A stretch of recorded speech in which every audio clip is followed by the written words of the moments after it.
Today we stand together, united. Gale, Constella, Void, farewell.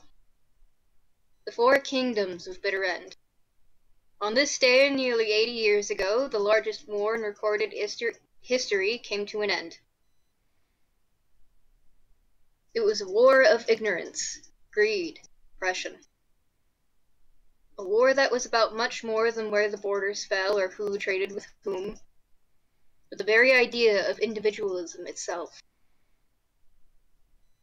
We fought for countless reasons, one of which being the destruction of all forms of art and self-expression. And, as you are all well aware, that was something many could not stand for. As a result of those who opposed this tyranny began naming their children after one of the core aspects of art itself, color. It was their way to demonstrate that not only would they refuse to tolerate this oppression, but neither would the generations to come, and it was a trend that is held to this very day. We encourage individuality, expressionism, and unity through diversity. As I have said today, we stand together, united. But this bond cannot exist without effort, which is why, today, while the rest of the world celebrates peace, huntsmen and huntresses will work to uphold it. But, no matter which path you choose, remember to be safe, remember your training, and remember to do your very best. And it's as that speech ends that people clap, and the festivities for the festival and the celebration begin. By the end of the day, things go sour. The battles turn far too real. And destruction takes hold. Fear grasps the citizens, and we all know what happens when fear grasps the citizens of Bitter End.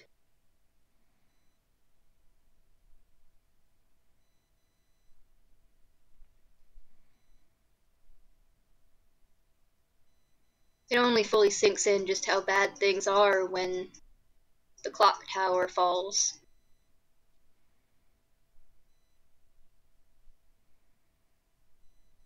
A different battle was had at the bottom of that clock tower, one that resulted in the very death of the man that just did that speech at the very beginning. And as per a deal about as old as he is, one that he wasn't given the full understanding of the contract to. He dies, and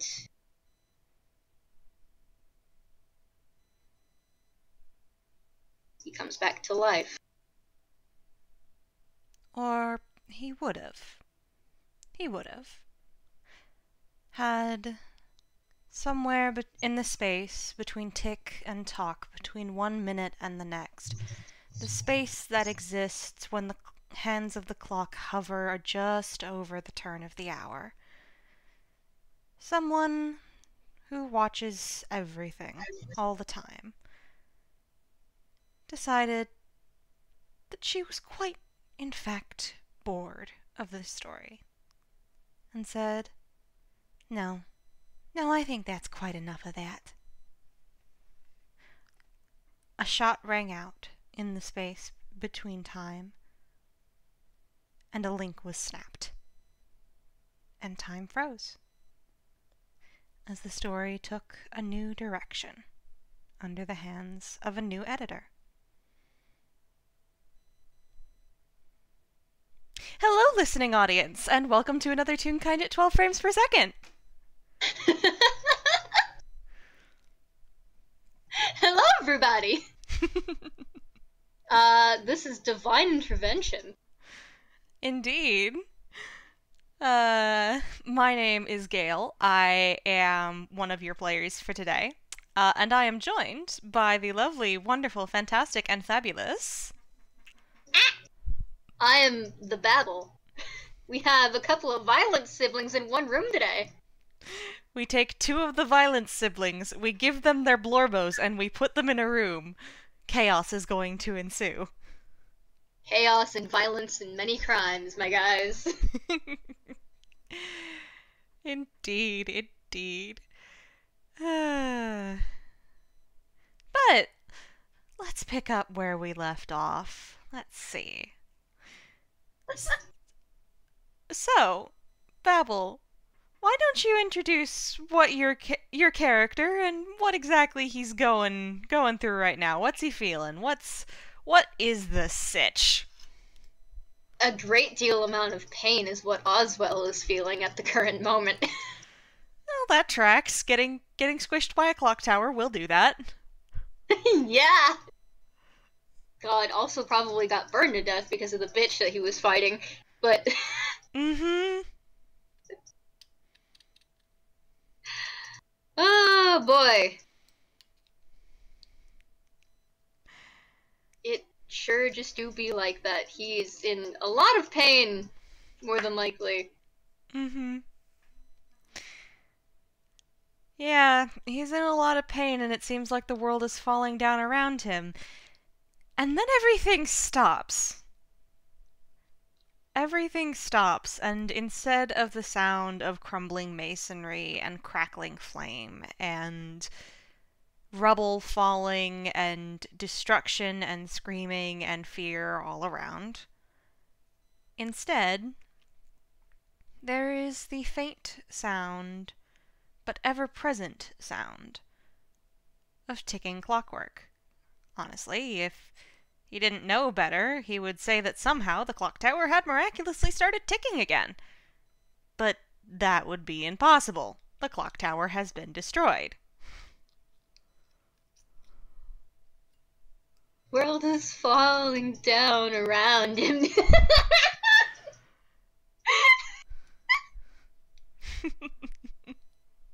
Oh, God. Honestly, I think he's looking around a bit baffled because what the actual fuck? He's not saying a damn thing. I don't know if he can at the current moment, but by God, is he looking around? Honestly, that's a fair reaction, looking around in utter confusion. Roll me perception. Oh boy, alright. Give me just a moment. Where is your perception, my good bitch?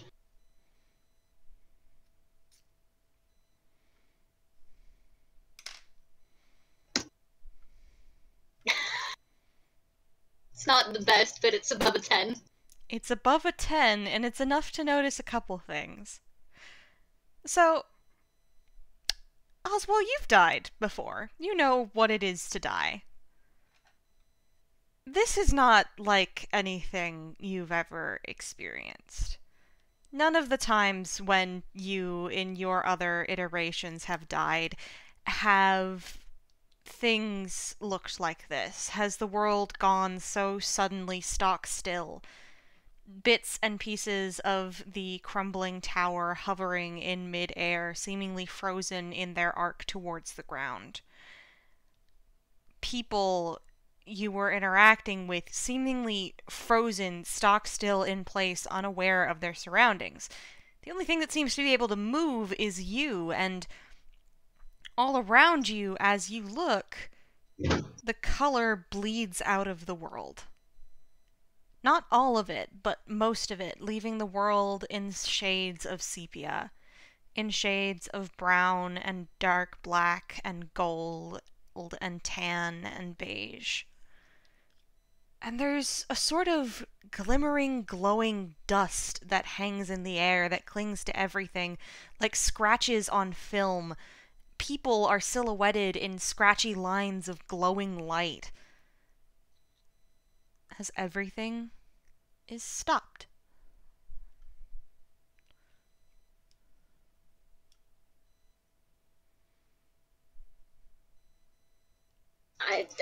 At first he would have probably assumed that this is some new form of self-defense that he didn't know he had, but no.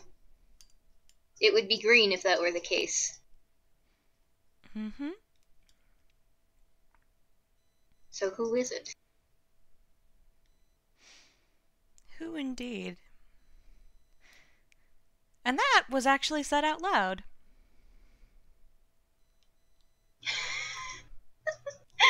His was just thought in his head.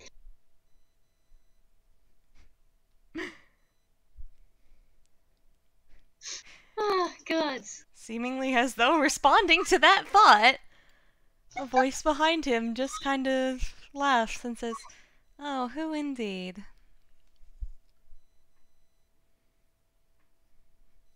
He, kind of... He doesn't necessarily, like, throw himself back, but he leans back and he sort of falls further onto his back to see. I imagine one hand is probably on, like, his torso and the other was trying to hold himself back up. Mm-hmm. But now he's just on his back for the most part, looking up. Mm-hmm. And standing over him, giving him an almost curious, almost amused look, is a woman he's never seen before and has almost no knowledge of. She's not tall, she's actually quite short, in a rather pretty brown and gold dress patterned with gears and locks.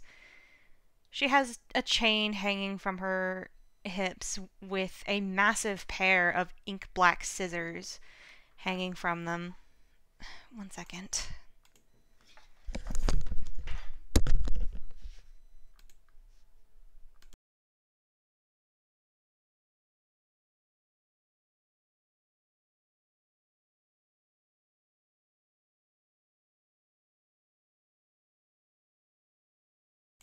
Sorry, oh, there we go. Now I'm unmuted.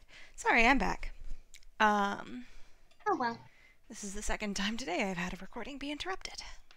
Fucking superb. But anyway, back to descriptions. This woman standing over him, this is clearly her magic. Hanging from her waist is that chain, and hanging from it is a pair of ink black scissors that do not let light penetrate, with a single point of glowing white light holding them together. And she has her arms folded behind her back as she looks down at him, and she smiles. And she says, "It's a shame how quickly this world forgets me."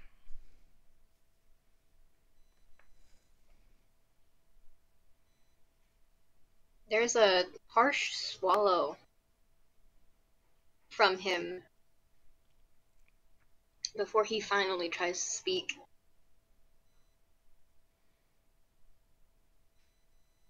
Who are you? I have a lot of names.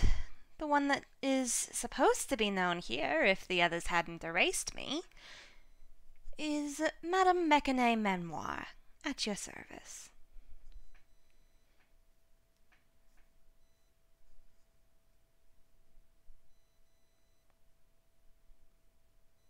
He doesn't know how to respond.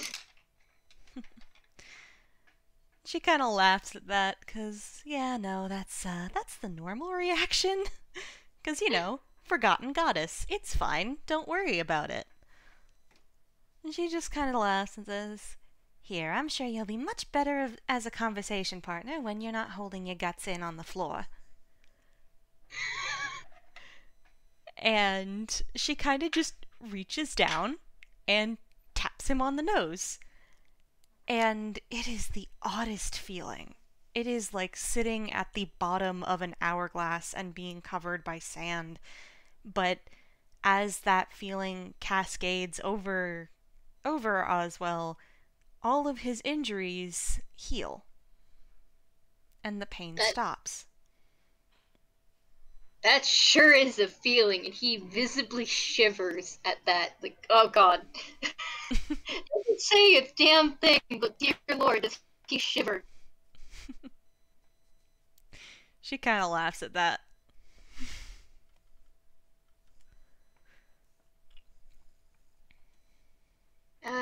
Does sit up once he realizes he's not in pain, and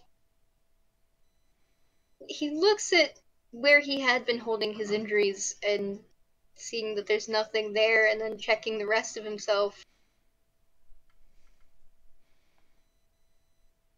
And then looking back at her sort of wildly, but not moving. And she kind of just jazz hands. Um.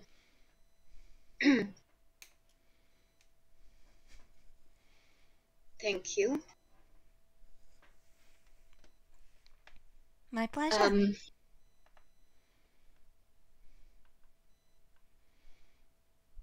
he's looking around now that he's not in any pain, trying to get a better scope of the situation.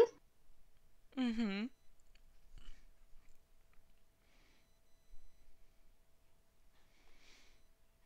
Like I said before, everything is seemingly frozen.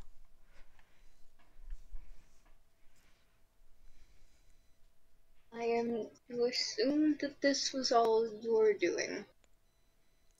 Yep.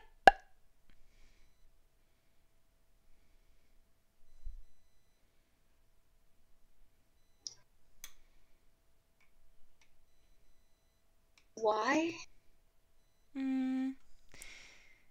Because I was not consulted when it came to what happened with you, and quite frankly, I'm miffed.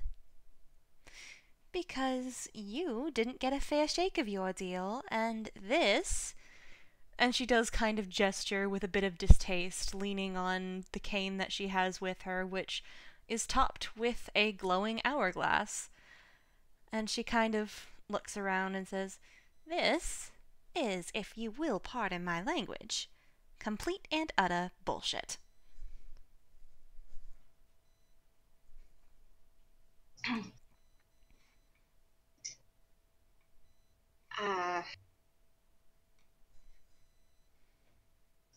Suppose you could call it that.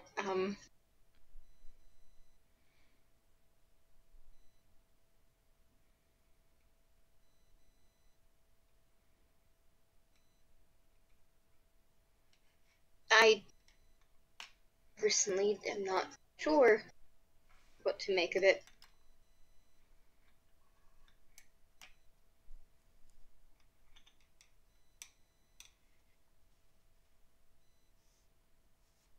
I believe in part it is my fault. For doing what exactly?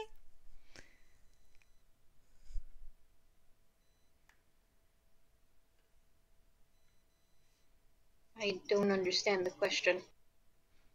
What have you done that would have made any of this your fault?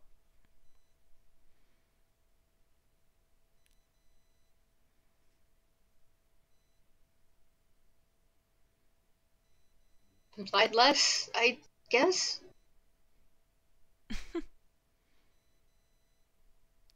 That just gets a laugh and a raised eyebrow.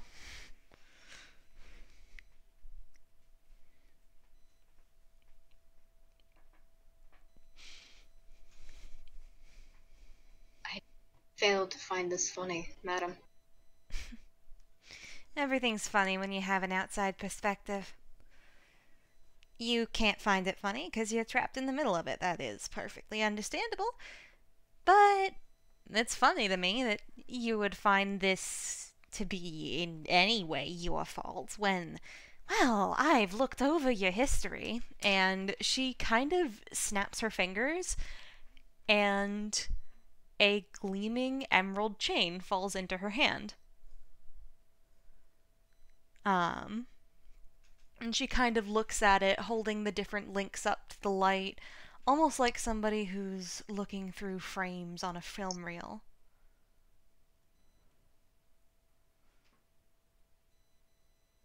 And she says, "As far as I can tell, you never did anything to make any of this your fault. The only thing you could have possibly done is that you died. And that wasn't your fault. You got sick. Sickness takes everyone in the end. It's not your fault the way the people around you react.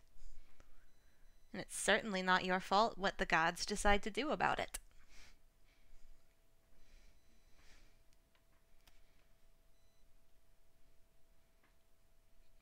Just because my... God, what are they to me in this world? Co-workers? Siblings? Whatever they are. Just because they can't be responsible about everything doesn't mean that mortals who really are just victims caught in the middle have to be blamed.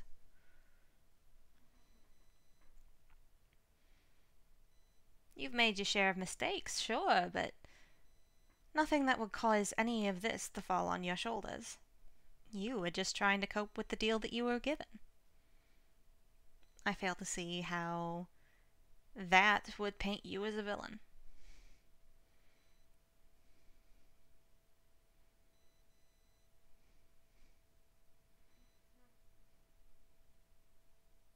Forgive me if I struggle to see it in a similar light.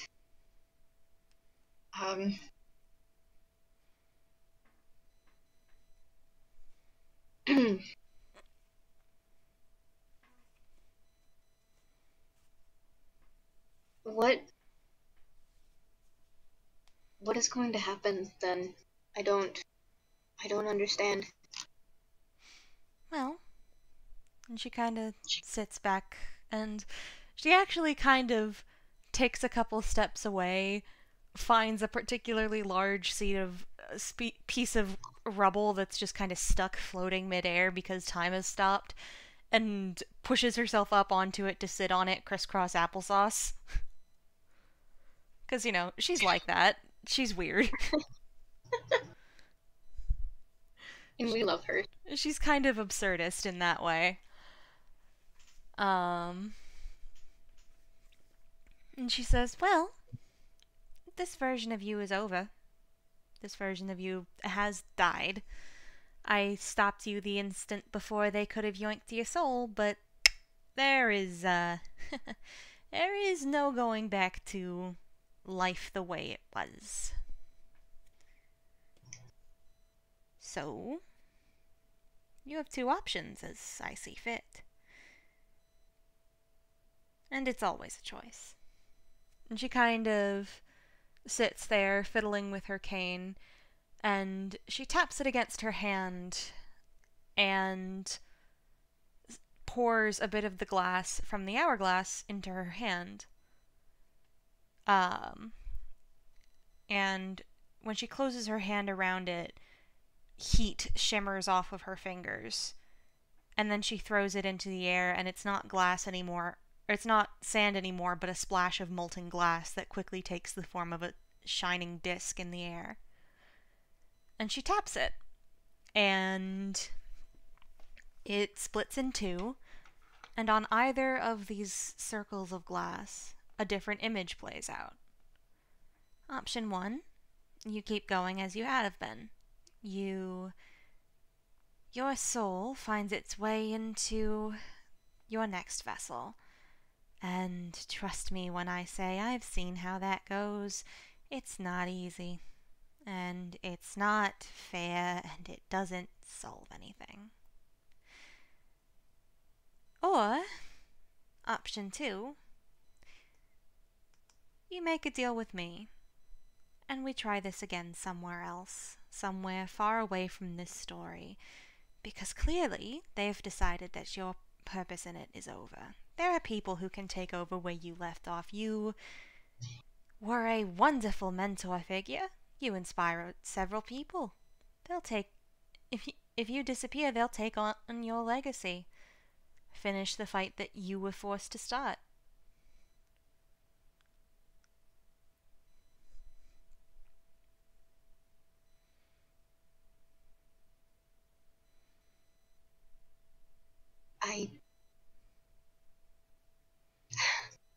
There's a look of disbelief on his face because he's conflicted.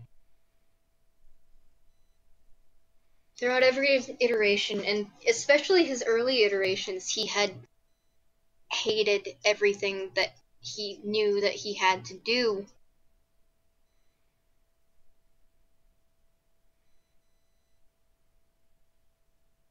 But it was for the sake of everyone in Bitter End. Mm-hmm.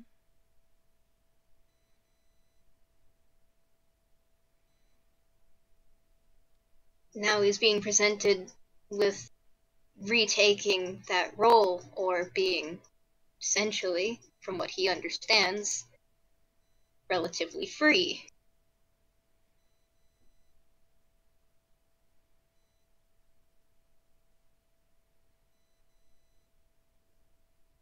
He's conflicted between responsibility, even if it is forced, or freedom.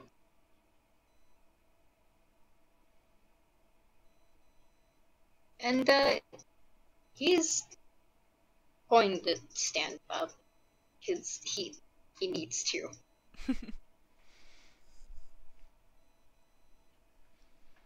And his hand, one of his hands, goes towards his mouth to just kind of hold his chin, because he's thinking. He needs to think, and the other goes behind his back. As he's starting to very lightly pace, and there is a to his step, as there has been for many years. Mm-hmm.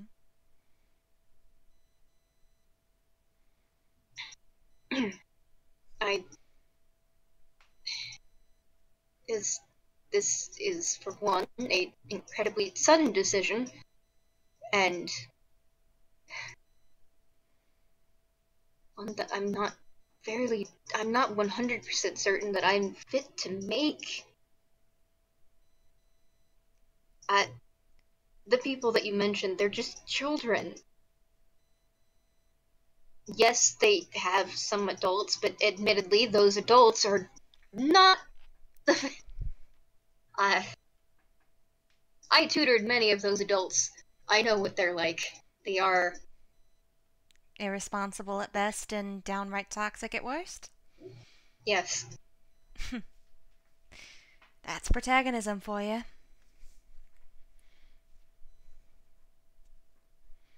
You can take your time. You don't have to decide right this very second. We've got all the time in the world here. That's the advantage of being able to hold it still like I can.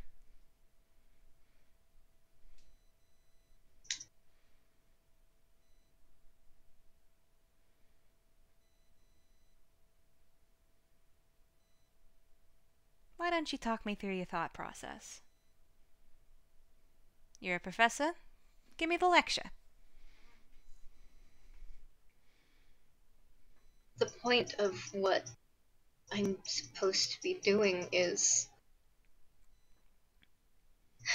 guarding the 4 relics of Bitter End in hopes of either protecting them and hiding them from, I suppose you already know, my ex-wife. Mm-hmm. Or using them to summon the gods, but we can't do that until she's defeated. And that is, in no small part, what I have been trying to do quietly.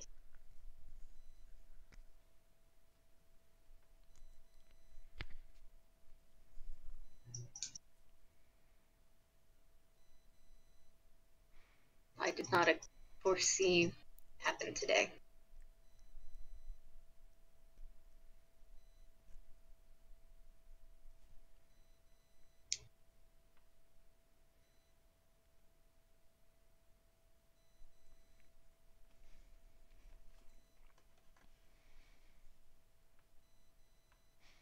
And she kind of sits there, and there's an odd energy about Mekane Memoir. She. The best comparison is the woman is the Cheshire Cat. She's unreadable. She's always got that little bit of a smile playing about her lips, and she always looks at you like she knows something you don't. And she kind of cocks her head and she says, "But the fact is, yes, the people who would have to take on your divinely given responsibility are children. They're very capable children, for one thing, and for another, how do you know that the soul that you joined with next would not be a child? And would not have less experience than your students? You'd have to start from the bottom again.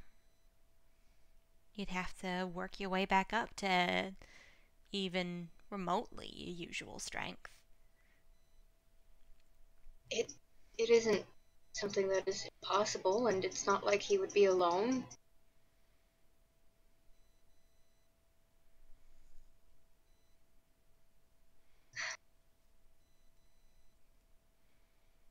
Part of the deal with that bit is that I would never be alone.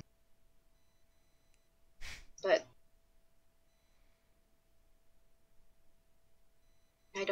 I've never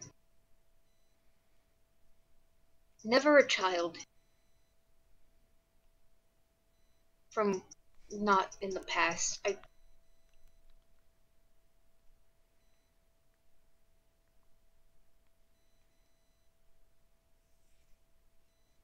Do you know?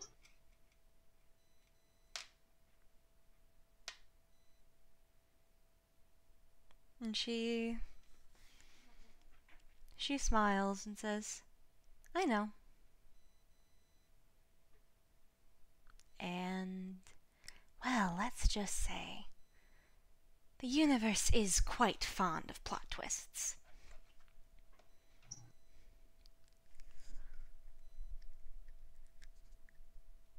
I hate that. Oh, trust me, honey, everyone does.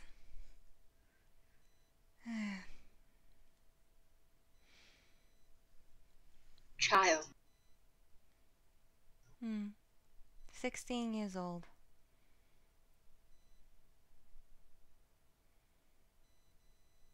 No proper training, as far as I can tell. Seems to have grown up on a farm. Very hero's journey, but, well, certainly not the sort of person I can imagine someone like you would want to foist this onto. Okay.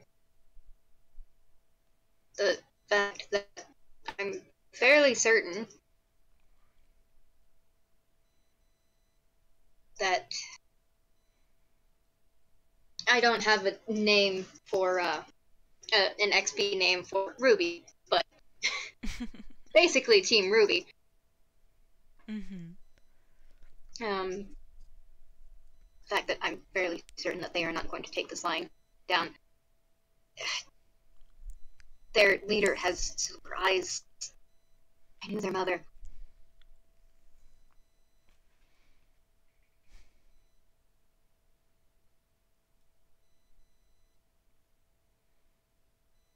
Her mother was...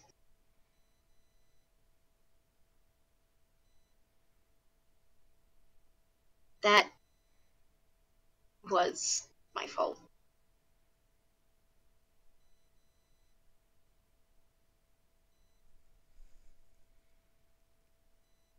He sent them out on a information mission, and it got their mother killed.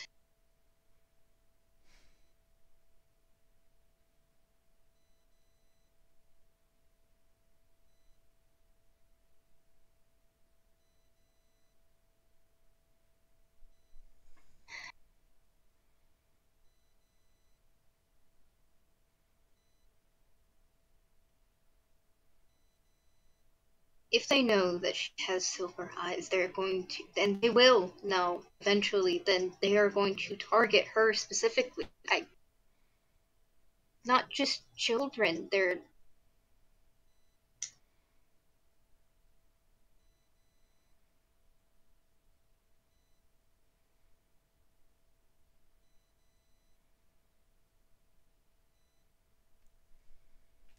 Is it not cowardice to leave this behind? You're leaving it behind one way or another.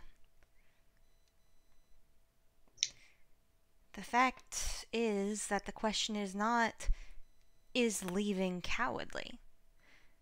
Because the fact is, this you is already gone. Sure, your voice, your heart, your spirit will live on in whatever comes next. We'll call him the farm boy for now. True. Your heart, your soul, your spirit, it would live on with him.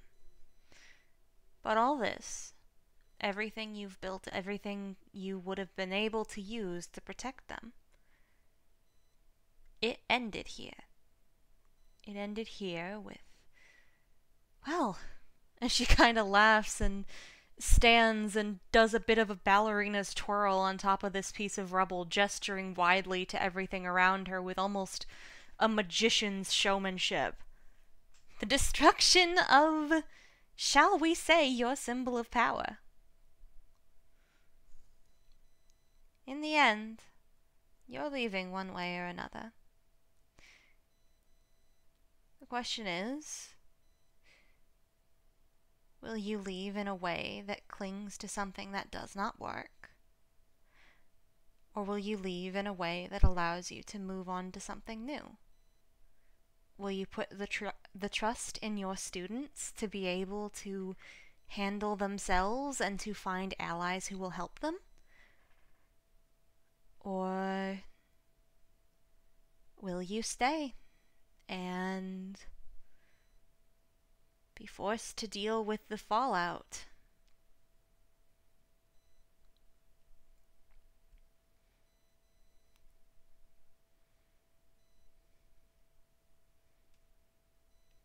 Say the definition of insanity is doing something over and over and over again and hoping that it will change, even though you're doing it the same way every time.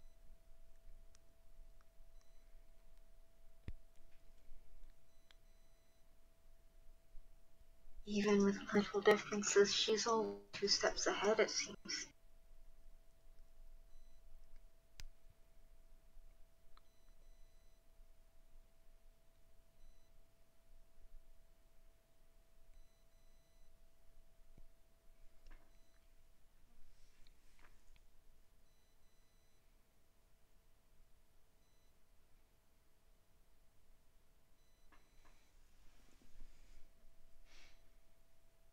There is quiet as as Mechane lets him process.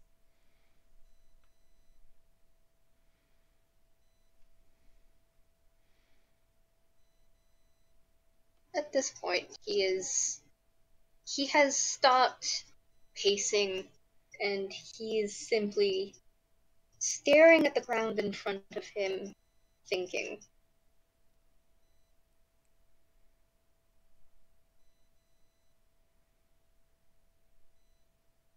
It's unknown just how long he stands there and he thinks.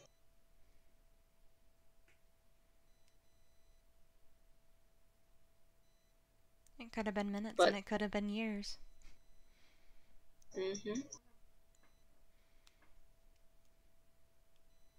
eventually, without looking up, he starts over towards the 2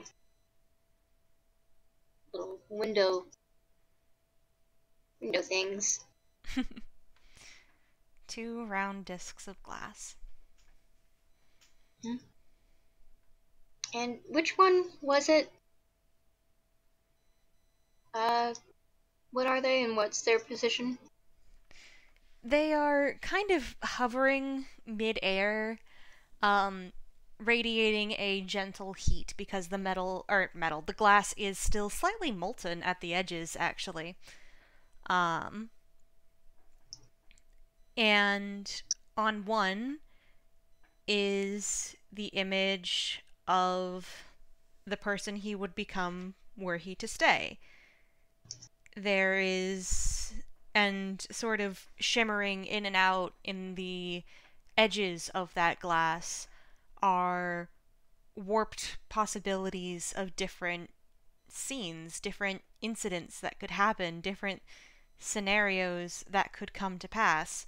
I admittedly have never watched the show this is based on, but I do know, I do know that life threatening torture and whatnot are all part of it.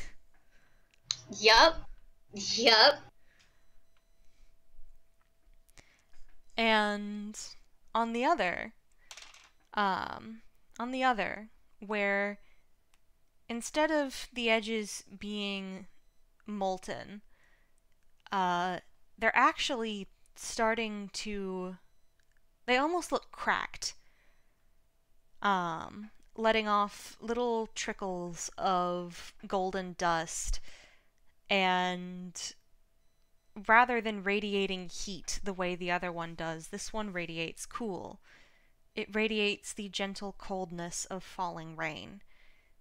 And set into that is a single sort of almost a window into another world, a place he's never seen before, certainly. A world trapped in eternal midnight, under the light of 1,000 artificial stars and gas lamps that line cobbled streets, under an eternal flow of rain.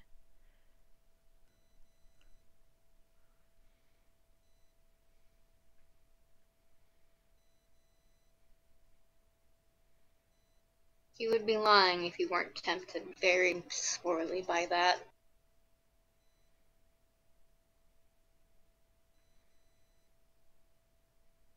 But he looks back at the other. And he walks towards it, but he doesn't do anything else, and he stops a few feet from it. And he studies it, studies all of the outcomes, and looks at this child that he would become.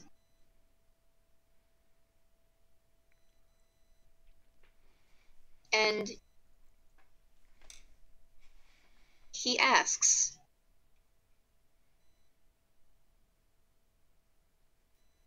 if I do not choose to stay, if I choose to go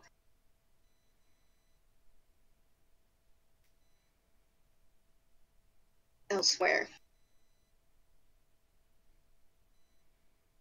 will he still be dragged into it without me doing so? No? And she kind of laughs and says, "It's a cruel quirk of fate, him winding up in this story, regardless.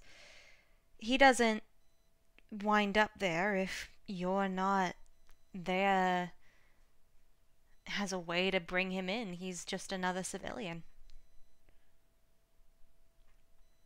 There is no spark of the story taking hold. There's just a kid who gets to grow up and be his own person."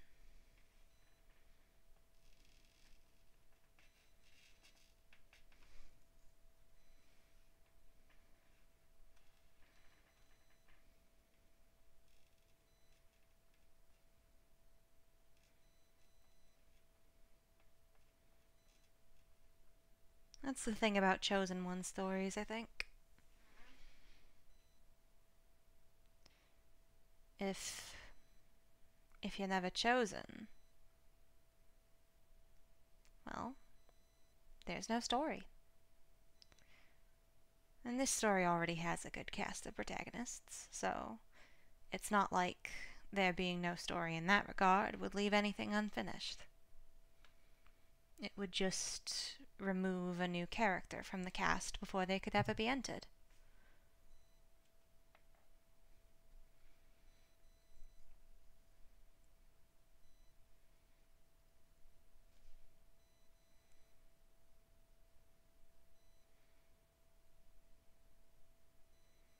He steps back from who he would have become. He is staring at that boy. Such innocent eyes that kid has.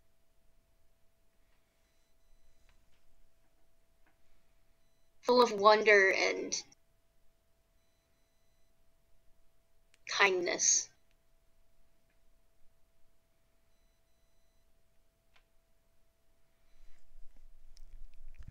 Perhaps kindness wouldn't be destroyed if he went back, but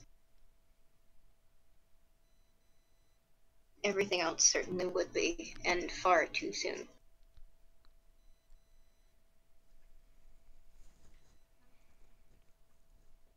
And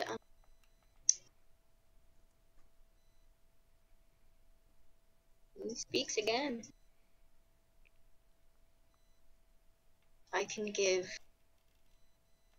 at least one iteration of me.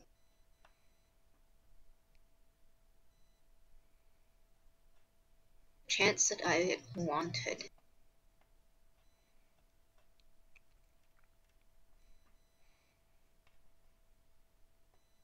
Just one.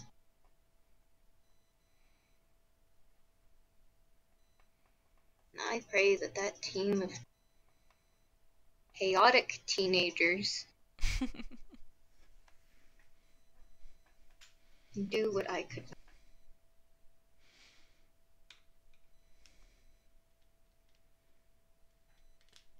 Like you said, they're in it now whether I like it or not.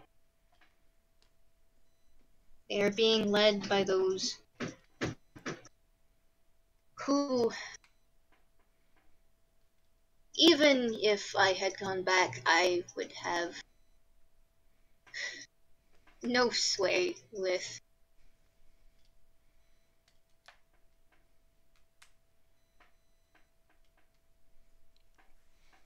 I can keep him out of that, then.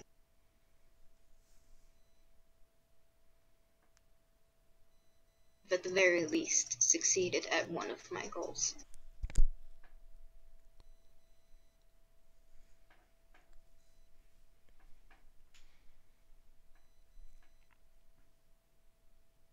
And there is a small smile at that, because she understands that kind of feeling. Unbeknownst to you, it's part of the reason she's even here. If you can save one person from a fate you find abhorrent, that makes it worth it sometimes. And she kind of smiles and says, I can tell you the deal I'm offering you, and you can tell me whether you will make the choice to take it. Are you listening? Yes. And she kind of uncrosses her legs from where she's sitting on top of this piece of rubble that, again, is just stuck floating midair. Because this woman obviously has no respect for the sanctity of dramatics.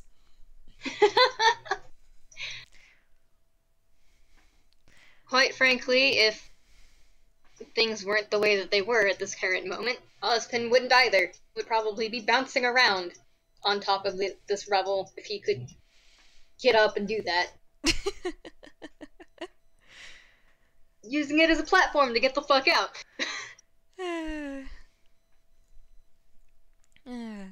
But Oswald, she smiles at you and she spreads her hands, and there's another shimmer of sand that melts itself into glass mid-air and twists, and instead of forming a disc this time, it becomes a bubble that fills with mist.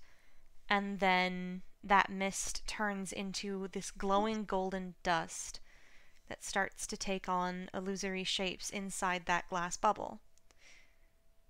The deal I am offering you is this.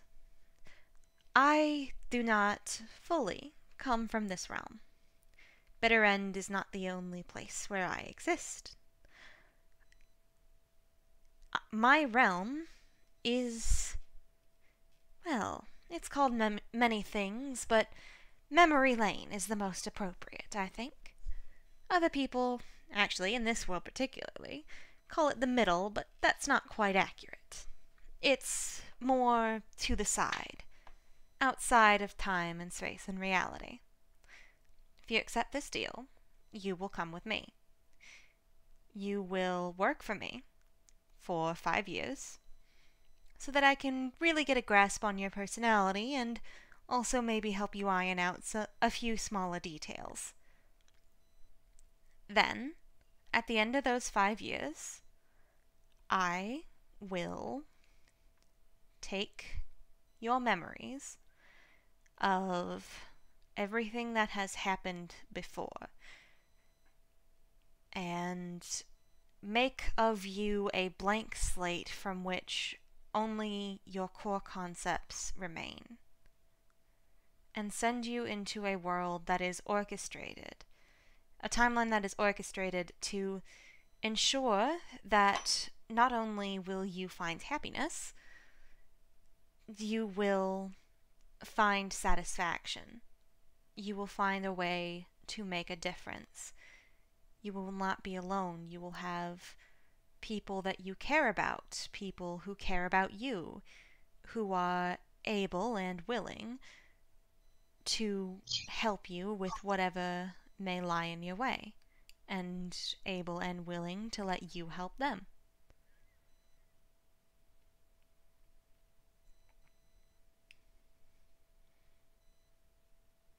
And at the end of it all, when death finally comes, it will be true peace.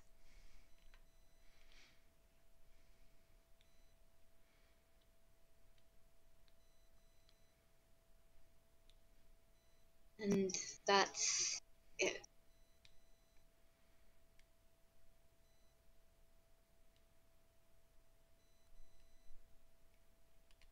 If I am understanding this correctly, then I go with you, do this. I'm not quite sure how to describe it. It's incredibly pretty. I'll give you that. Why, thank you. It's my soulmate.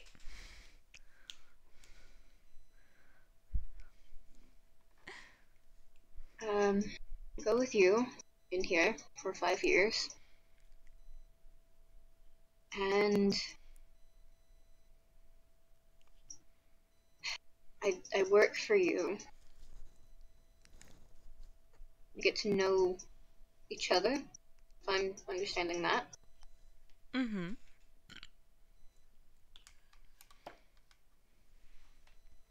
I give you my memories at the end of that. Mm-hmm. To live a different life again, one with both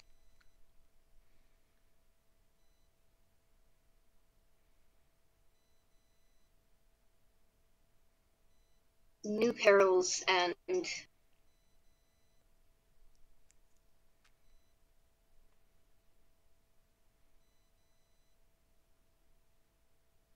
better opportunity, better chance at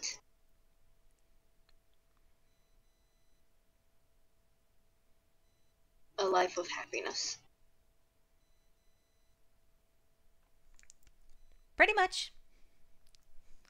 Pretty And much, then yeah. when I die there, I'm allowed to stay dead. Mm-hmm. I don't abide by what. And she kind of huffs, and there is a flicker of her form for a moment, as for a moment, she is not the woman you have seen this entire conversation. She is someone and something else. Um, for a moment, she looks a good bit, honestly, a bit more animalistic, but still carries that elegance to her as she says, I don't abide by things. I don't abide by behavior like what my sibling has enacted. And then that flicker passes and she's back to being a fully human looking woman. And she says, I don't abide by death not being the end. You mortals all work very, very hard throughout your lives. You all do so much. You deserve rest at the end of it. To deprive you of that is to go against the nature of what it means to be mortal, and quite frankly, while I am all too happy to fuck with the laws of nature on most days, I don't abide by fucking with the rules of life and death. Will I occasionally stop someone from dying to give them a more satisfying end, a more satisfying option? Sure. But at the end of it all, there will be an ending, and it will be final, because everything needs to end eventually. Otherwise, I'd be out of a job.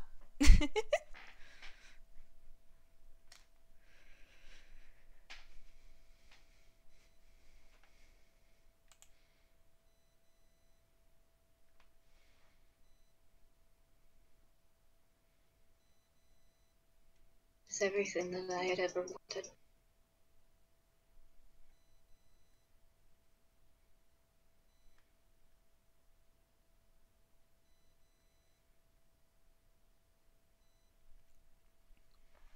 Perhaps I'm making this decision far too quickly, but... And he looks back at the child.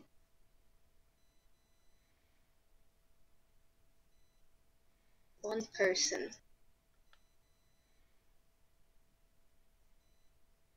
And an ending.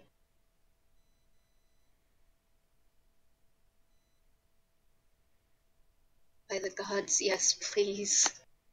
I am so tired. And he reaches his hand out for Lady Machina. And Nekane smiles and slides down off of that piece of rubble, lands in front of him. She is shorter than him by a good couple feet. Which was, hard to tell when she was sitting up there because she was, high and mighty above it all. But yeah, no, now that she's on the ground, she's shorter than him. She takes... He retracts a hand close to his chest for a moment in surprise, but then hands it back down to her. She grins. And he is very gentlemanly about it. She grins, and she takes that hand and shakes it. And behind her, the image of what would happen if he were to stay in this world dissolves into molten glass and then back into sand. And the other shatters. And suddenly you are no longer standing in the ruins of the clock tower. Instead, you are standing on that cobbled street, cool rain pattering over your skin as you can now hear it roaring down around you. Welcome to Memory Lane.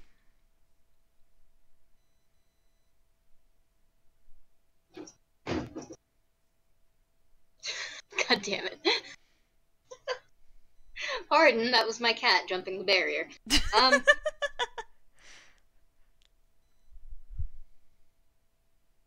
He is still staring up at the sky,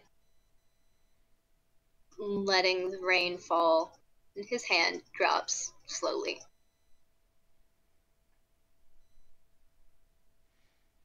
Far, far above, there are no clouds in the sky. Instead, he sees gleaming brass and bronze and copper gears, all slowly ticking and turning and winding each other up. The rain flips and pings off of them from wherever it's coming from. It hisses past the glowing light bulbs that take the place of stars, and it falls to the ground all around on this cobblestone street that is outside of time, outside of space. It's strange here. It's quiet. It's almost too quiet. There's ticking clockwork, yes, and falling rain, and somewhere he can hear the distant rattle of the wheels of a train and distant whistles. But it's quiet. It's peaceful in an eerie way. It is, well, there is a term, quiet as the grave. It is quiet in the way that implies that nothing here stays forever. This is a place to rest. It is a place to learn. It is a place to grow, and it is a place to leave. It's beautiful. It's peaceful. And it's perfectly impermanent.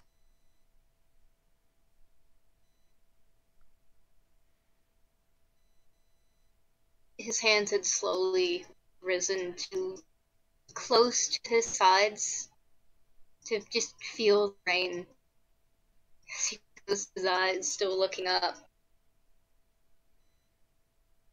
And I think he's going to just fall onto his back, onto the cobblestone, and breathe a sigh of what can essentially just be considered relief.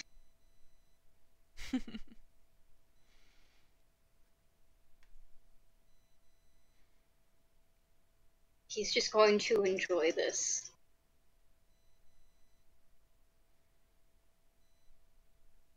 The weight had just been lifted from his shoulders, one that was far too heavy for what a mortal should have ever had put on.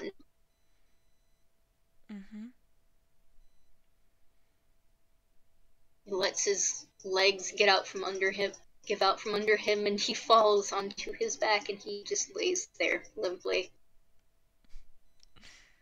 It's floor time. It is indeed floor time. He doesn't give a shit about the fact that he's probably soaking fucking wet. Yeah, no, he falls, and he falls in a fucking puddle. He does not care for all the dignity that this man held himself with, even when he was dying in the rubble, even after when talking with Lady Machina and everything else, when you would expect a mortal to not have that kind of dignity. Now he's essentially letting it wash away.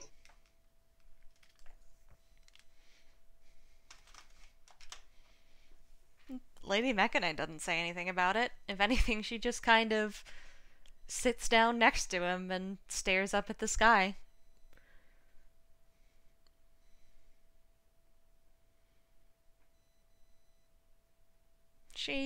She's seen this one. She watched through each and every link on that chain, watched through that timeline which had been extended far beyond what was normal or natural. She knows that this one has been fighting very hard for a very long time. This one is exhausted. And if what he needs right now is floor time and rain time, then by all fucking means.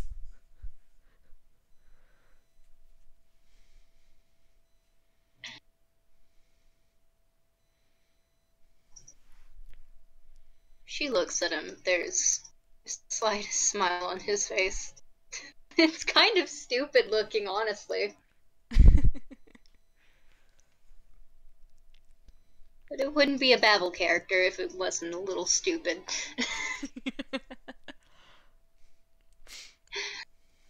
Wizened far beyond his years, he's allowed to have a little bit of idiot. Listen, sometimes you just gotta have the no brain cells moment of just lying in the rain and vibing. Hell yeah. You just gotta vibe in the rain, man. It's relaxing. Hell yeah. Man, I haven't done that in so long, I want to do it again.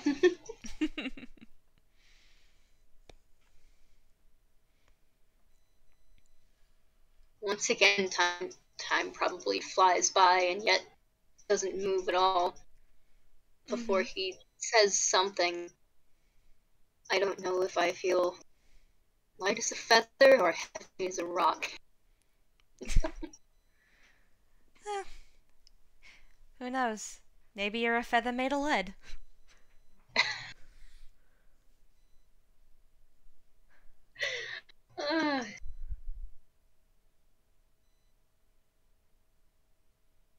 You know, that was something that I didn't understand until, I believe, perhaps, me being Oswell, is the joke of, is a ton, which one is heavier? A ton of feathers or whatever the other half of the saying is. I didn't realize until perhaps this. And he gestures at what he looks like at the moment. That well, they're way about the same. They're both a ton. It's just that one is more material. And the other is made of lighter material. Just a fuck ton of it. That does make her giggle. That is the first time this man has sworn. Oh, I am free of responsibility. I can swear now. I should not be so thrilled. Fuck that. If you want to swear, swear. I don't know if I could fully bring myself to swear quite like Crow. However, you will probably get a good one out of me every once in a while. She kind of laughs at that.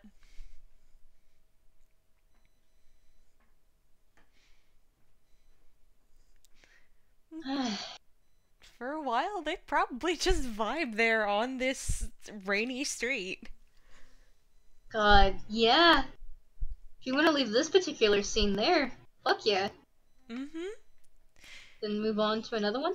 Yeah, we zoom out from that scene, and we move on to a scene a couple months in the future, I suppose. Although it's really hard to tell time here if you aren't actually Lady Mechane herself.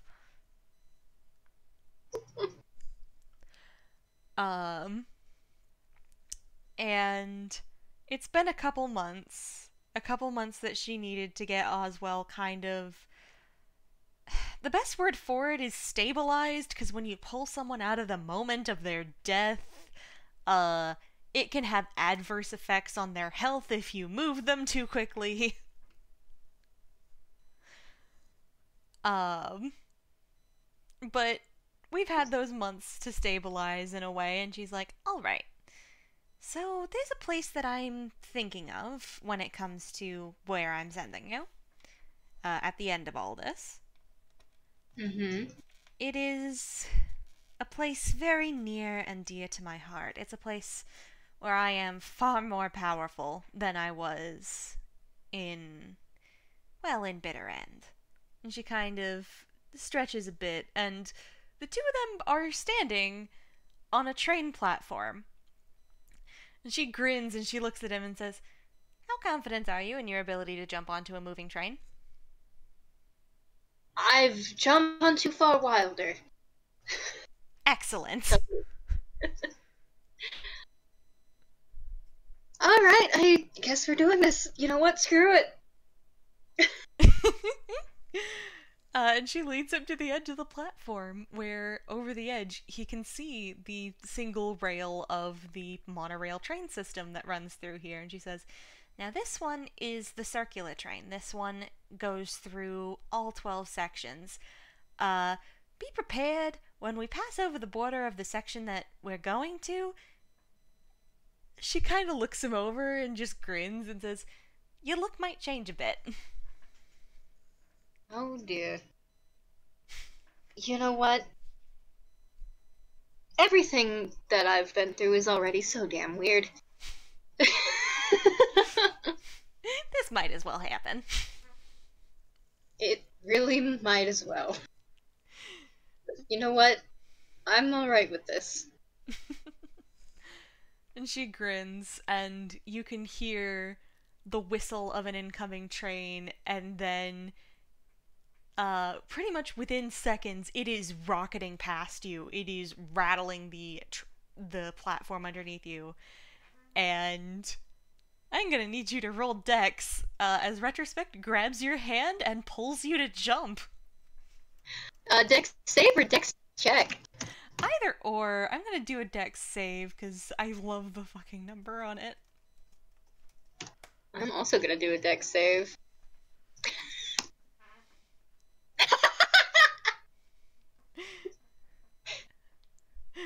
Oh god.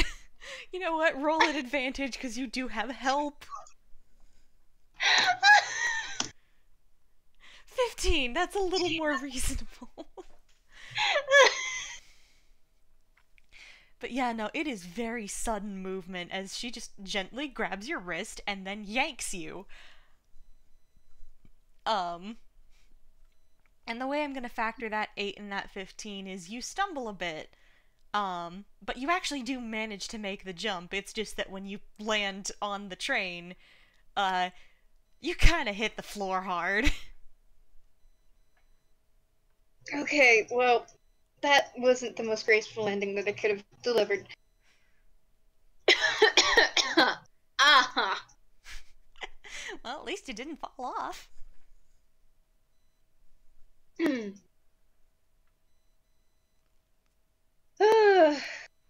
I don't know what I would have done if I did. I don't know if my magic carries over here.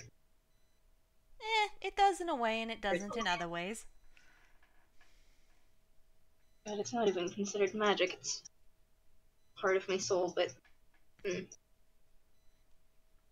Hence the fact that Magic. it can carry.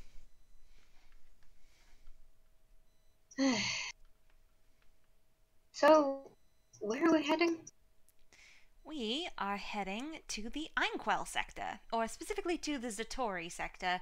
But I call it the Einquell sector because I only ever really screw around in Einquell. I mean, sometimes I screw around in the rest of Zatori, but only in rare circumstances and usually only with toons. Toons. Toonkind. Oh, right, they don't exist in your world. No. And she kind of grins and she takes a step back and tips her hat, and her form shifts from the form that you're used to something strange. She still looks humanoid, but she's like a drawing come to life. There is thick black outlines around the edges of her. Her hair is curly and wild. Her skin is speckled over with an overlay of just dust, like film grain. She's dressed in top hat and corset and button-up shirt and slacks, and her eyes are wide and bright golden yellow ringed with silver. Like such. You'll see when we get there. I understand. And he's looking at that in awe and amazement, in love. Not like he's in love with her, but the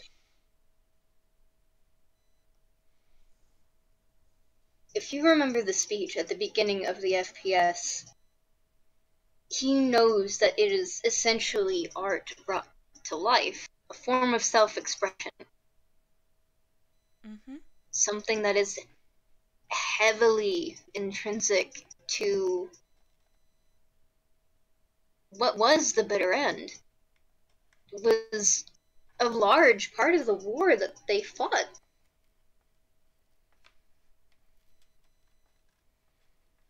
It's something deeply important. Mm-hmm.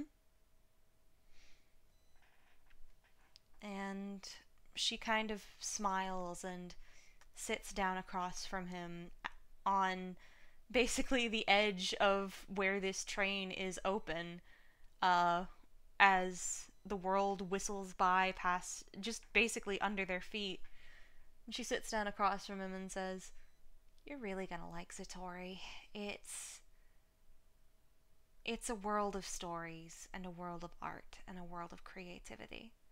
It's a world where inspiration flows from a literal well in the world, and it's strong enough to bring to life people who are, in and of themselves, spirits of creativity and laughter and joy. It's silly and insane, and God knows some of the rules don't make sense and the plot isn't always kind. But it is. She kind of smiles and sets her hands in her lap, and she looks over her fingers, her flesh and blood fingers that she has in this form, rather than the cool ceramic of Lady Mechane's hands.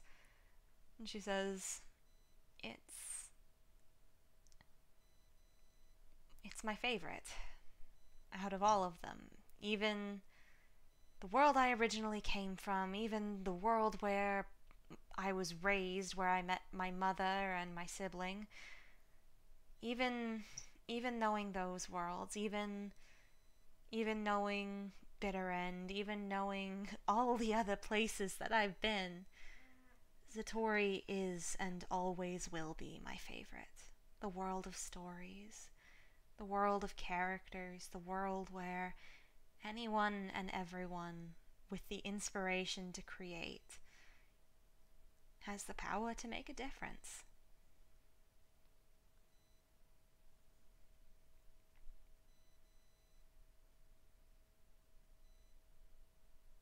I know very little about this place, but with everything that you have just told me, I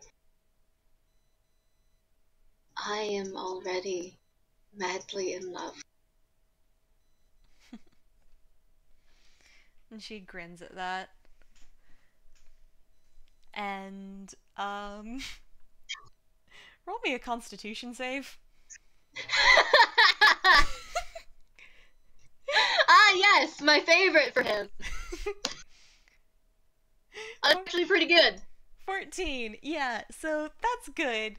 Um, there is a weird fucking feeling as you guys leave the border of the section dedicated to, um, the section dedicated to Bitter End, which I'm gonna say is 10.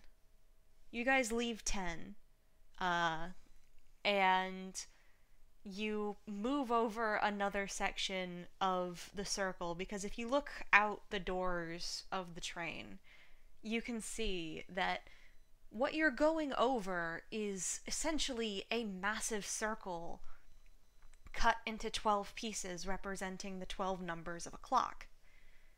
You guys are currently leaving 10, and you are making your way towards 12. Not that you know that. And as you pass from the border of 10 into 11, your everything shifts a bit.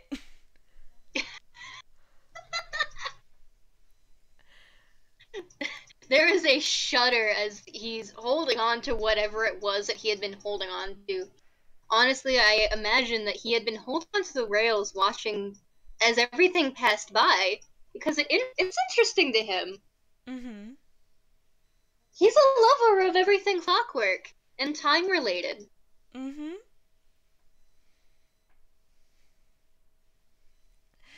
Um, God, what did I say? What did I say 11 was? Oh, right, 11 is Sweetstone because Sweetstone is adjacent to Zatori. Mm-hmm. Um, so, Babel, are you aware of the game Cookie Run? I have heard so much about it from you, V Wild, and RJ, I believe. And just from you talking about Almond. You and V Wild mostly. Mm-hmm. I have a rough idea, but I don't know very much. I just know that Jerry would be a cherry cookie. Well, what flavor cookie would Oswell be? Oh, good lord. I don't want to go with anything relatively boring, but like I really get the feeling like he would be an emerald mint cookie Nice. with some chocolate chips. Mint chip cookie. Yes. But like he is a really dark green. Like it almost looks like fucking St. Patrick threw up on him. And that is the form he shifts into as they pass over 11. He's looking down at himself like, what the fuck? Hello? Ah, yeah, this is the 11th district, separated out for the world of Sweetstone. It's a pretty neat world, heavy in the nature magic. Not one of the cardinals. We are going towards one of the cardinals. We're going towards 12th district, which, like I said, is Zatori. Um, Sweetstone is more about natural magic and, well, magic in general. It is essentially the realm from which magic flows most completely, to the point where it's built into every living thing that exists there.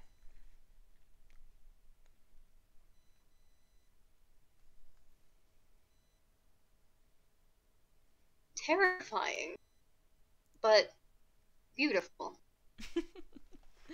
The people there are called cookie folk because, well, that is what they are, essentially, is people made out of cookie dough and born in ovens.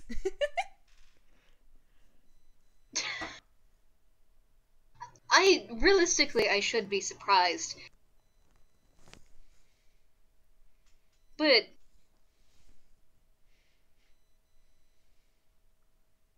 I'm not. And it's not even because of everything else. I mean, in Bitter End, we have fear brought to life in the form of sludge monsters with skulls. So, Every world's got its weirdness.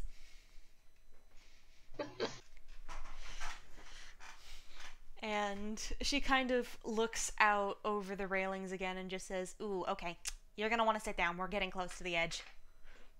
oh, Let's just say the switch from real kind to Toonkind can be jarring, to say the least. why does that? I don't understand. And I feel like with that being said, I should make another con save. At disadvantage this time, because you are changing entire states of reality. With disadvantage or advantage? Disadvantage. Alright. That's an 11. He's doing pretty good, actually. Yeah, that's above a 10. Fucking superb. But yeah, no, it is still the weirdest shit. It is the weirdest fucking feeling as not only do you go from being, first you went from being human to being cookie folk, and then you pass over the border here, and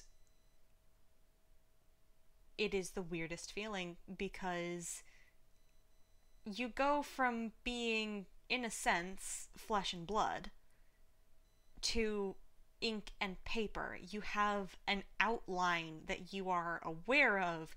You can feel your colors. You can feel magic coursing through your body naturally, keeping you alive. Not only that, but there are parts of you that are new. Namely, you have fox ears and a fox tail. He is looking down at himself and looking at the tail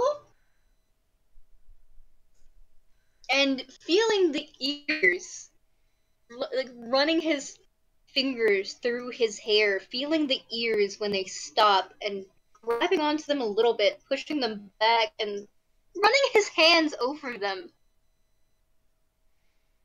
And his thought process is, there are, like, I forget what the name of them, of that race is in Ruby. I think it was Faunus? I think it was Faunus. You know, I would say that this wasn't abnormal if it weren't for the fact that usually Faunus only have one animal trait. Mm-hmm.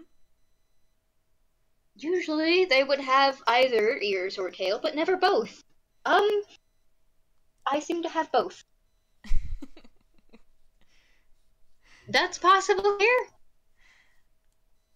Oh, honey. And she just kind of laughs and holds out her hand for you to take again as you guys start to rocket towards the station in District 12. And he takes it without hesitation, because as wild as this is, he's curious. There's a smile to his face, and it's one of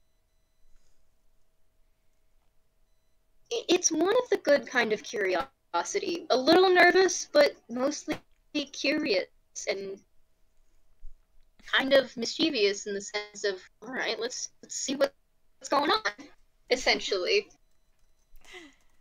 And you guys jump. Oh god. Roll me another dex save. Alright! Much better than before.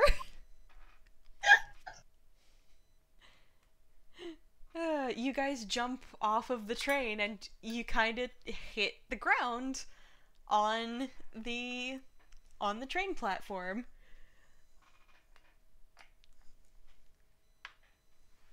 Alrighty. And she kind of laughs and says, if you think ears and a tail are something, just wait until you see the people who are full animal. Full animal? Oh, goodness. Let's see. My current incarnation isn't full animal, but she's got bird wings and a bird tail, and eventually will have feathers behind her ears. Her sister, aunt, something, is a monkey. Like just a straight up 4-foot tall monkey. Oh my. Goodness, what else? Let's see. There is a person who occasionally winds up as my warlock, who winds up waiting a lovely young lady who is also a dog. I beg pardon? A pink poodle. Ah.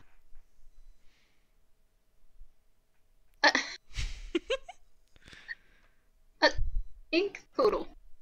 Pink. Bubblegum pink. Oh my. And that's just people who are animals. I mean, there are all sorts of folks. We've got robots, we've got fucking demons, angels, clowns. Certainly seems like a wild time then. Well, But when every possible idea someone could have could turn into a person, you get a lot of fun looking folks. and here I thought that what people had created in their end was the most groundbreaking creativity. You show me this. And she grins and does a bit of a dramatic bow. Fun fact about the ears and tail on um, Oswell, by the way. They look pretty familiar. Mm-hmm. And there is a twinge of emotion at that, and just... She doesn't show it, because, I mean, I can roll deception. You're not going to beat her deception. Because that's her fucking modifier. She rolled a 2 and she got a 49. My god.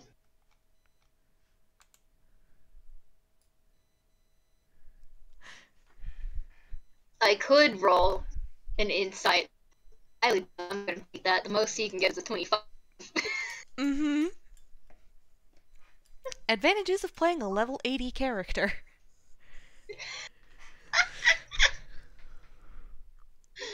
Ah, god. But, anywho. Mm-hmm. She does kind of laugh at that. She just says, hey, like I said, I think you're gonna like it here. I've said before, I don't know much about this place, but I'm already in love.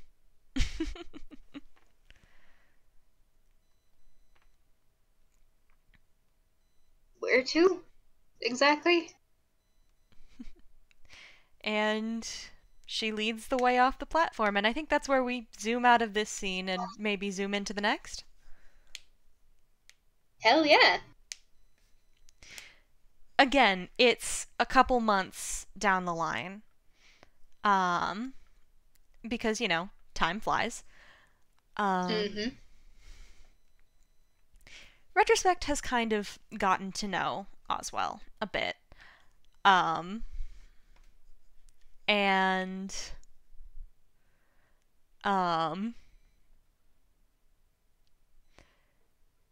there's certain things that she knows, and she's kind of made note of that. Namely, this one does not need combat training. This one already knows how to fight.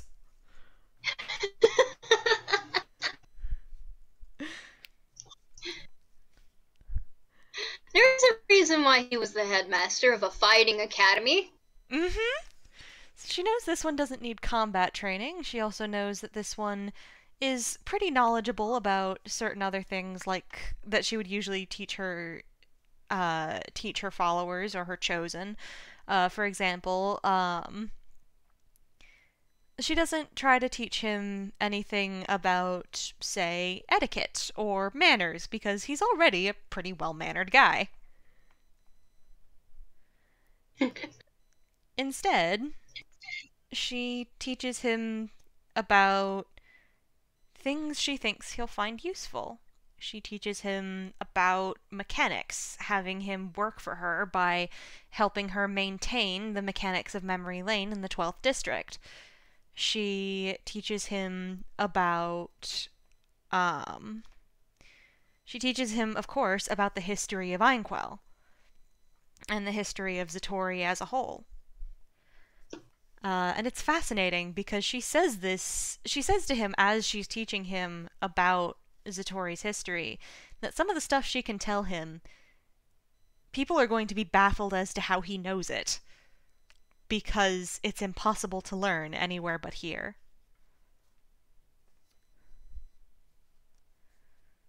So you're saying that I actually get to keep this knowledge.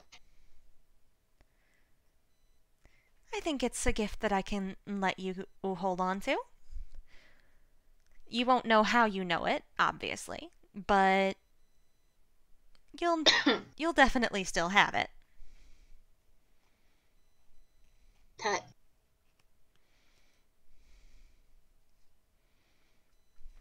it's a good thing I like to learn then. And he says that fondly because he's enjoying this. Mm-hmm. And Something fun about um, Oswald is that he doesn't mind getting dirty. Like, mm-hmm.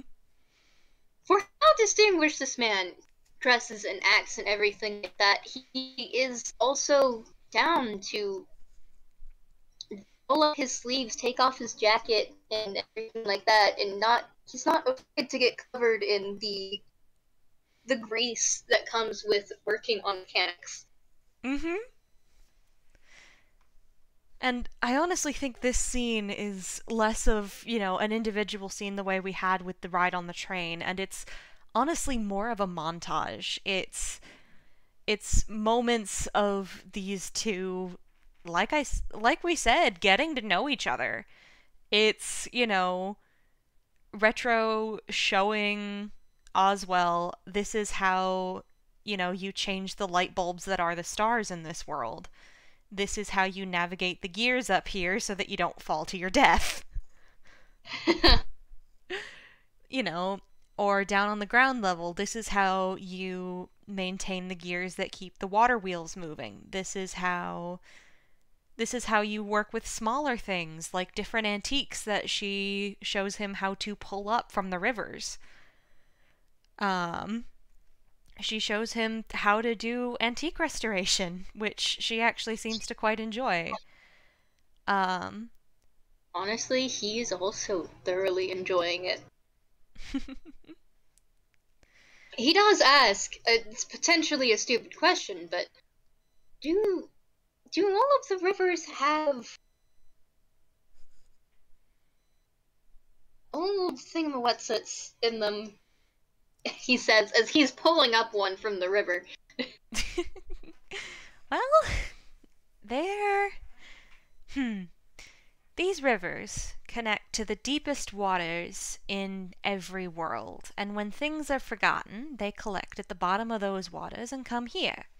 So, yes, they all have these in them, because occasionally people will just discard things and, well, they'll find their way to us.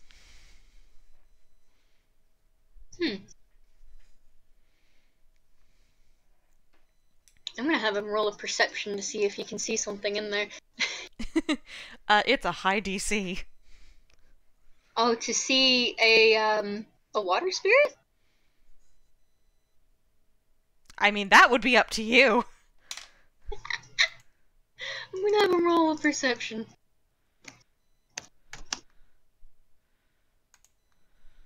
Damn, alright.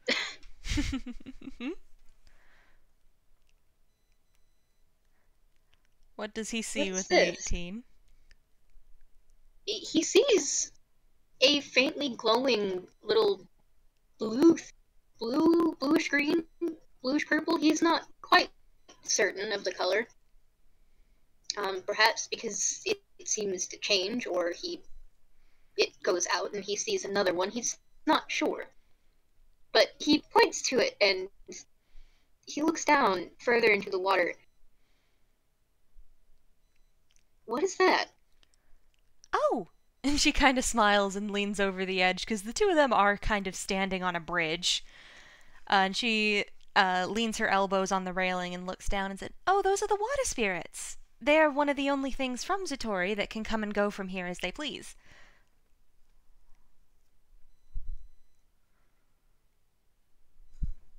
Water spirits? Mm-hmm. Spirits of the oceans, the lakes, the rivers, and whatnot in Zatori. They're friendly, if a little chaotic, as all Fae type things tend to be. Very chilled out. As long as you don't break their rules, which I don't imagine you will. if there's one thing that I have learned, you don't fuck with nature. That's a good thing to know. She kind of grins and waves down at the water spirits in the river.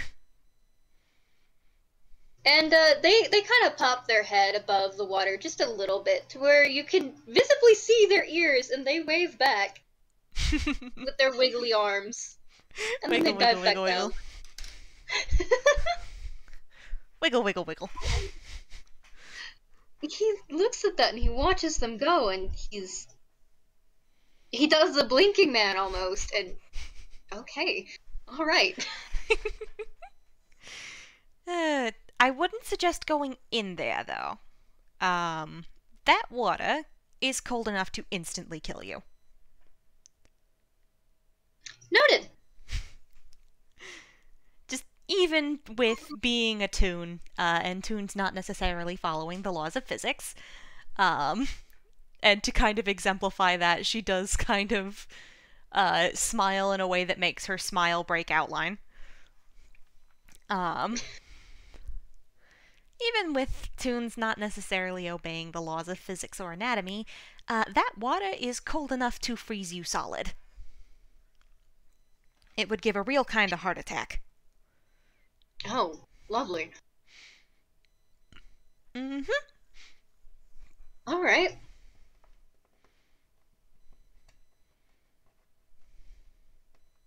Also, it's a lot deeper than it looks.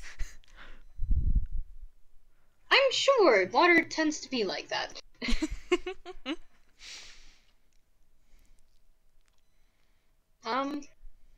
At the very end of this montage, if we wanted to do one more scene, because there is a question that has been weighing on his mind, something that she said when they first met, or I don't know if she did say it out loud. What did she mention that there was another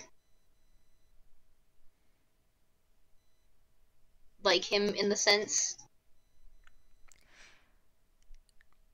Let me roll something. Because she didn't say it out loud when they met, but she might have mentioned it at some point through this montage, because throughout this montage, again, it's been the two of them getting to know each other and, honestly, possibly becoming friends. Oh, that's so soft. It's been the two of them getting to know each other, her getting to know what he needs to feel satisfied and happy.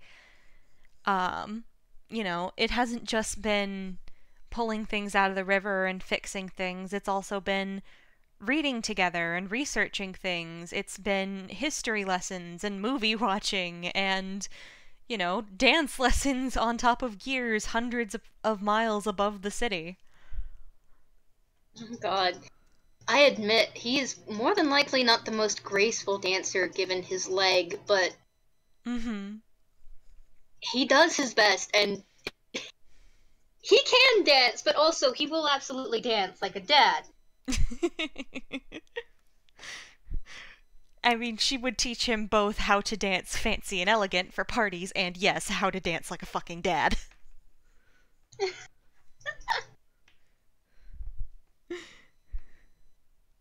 Just, okay, this is the dance that you use for special events, and this is the dance that you use to actually have fun.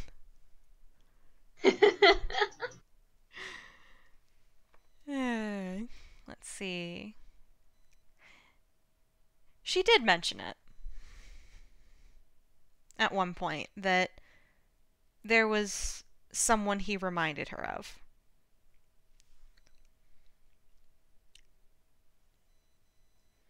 It has probably been on his mind, but he's not said anything about it. Not until now, where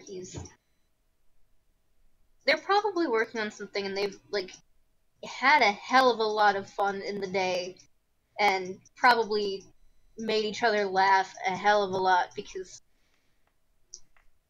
Ozpin is allowing himself to be a bit foolish. He's allowing himself some shenanigans. good. That is part of what Oswell would have had to be taught is, okay, you are a Toon. You physically need shenanigans to survive. I understand that you are a dignified person. Here's how you be silly. And he is thoroughly enjoying being silly. That is something that he wasn't really allowed to be in Bitter End. Mm-hmm. And, then eventually he does, ask, you said a while ago that I reminded you of someone. You don't have to tell me. But I would be lying if I said that I wasn't curious. And Retrospect, because that is what he knows her as now, is Lady Retrospect. She kinda sobers up a little bit. Like, she'd been laughing and smiling and having fun, and she's still smiling as she's working on what looks like a pocket watch at her workbench. But the smile is sad and tired, and she says, yeah, there's someone you remind me a lot of. The ears and tail are honestly kind of funny. He is a fox. In this lifetime, he goes by Gibbs, and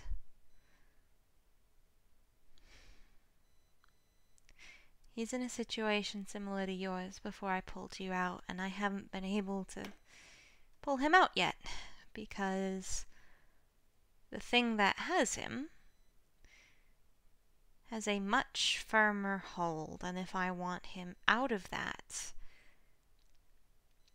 I'm going to have to, well, there's no polite way to say it. I'm gonna have to kick some ass.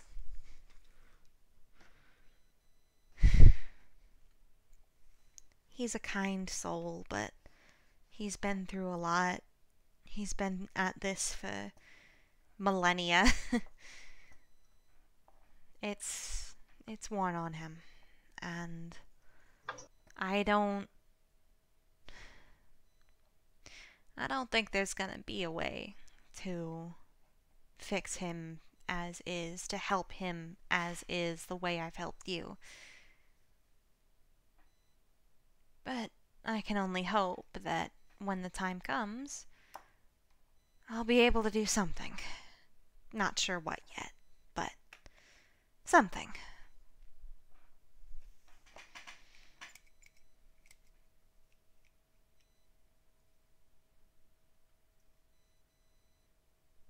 You can do amazing things.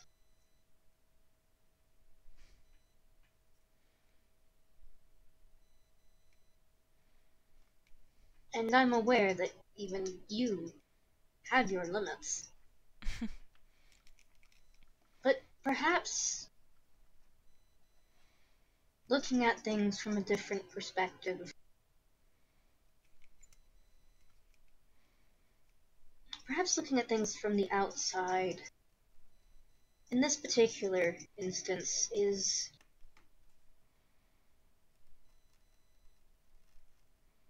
not the answer.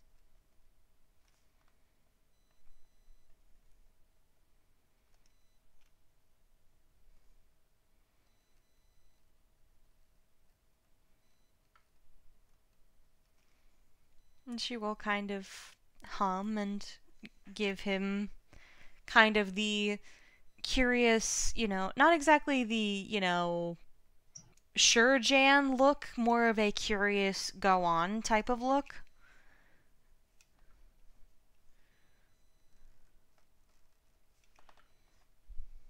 As if it is a similar situation to mine, living and dying in many terrible ways, it does weigh on the mind.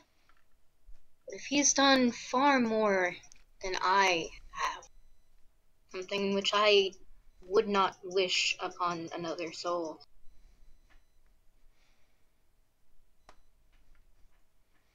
and if he cannot be helped as he is in the same way that you did for me, then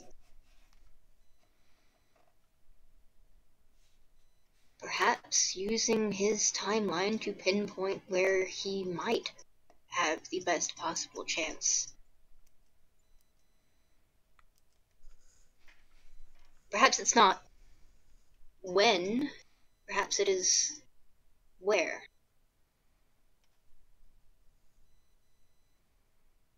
Where and why. From the inside.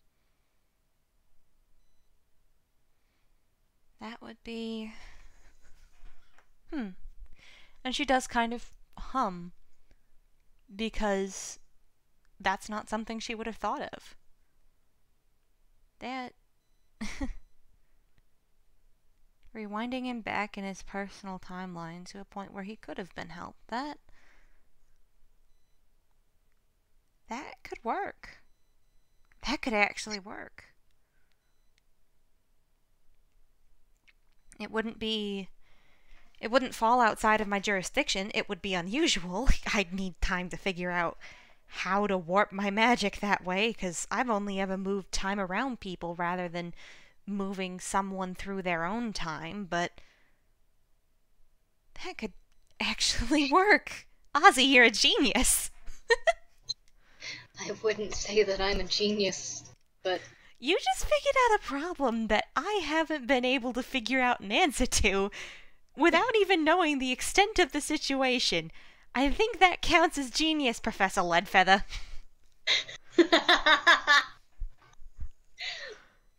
I beg to differ. I believe that... Shush. And he puts his...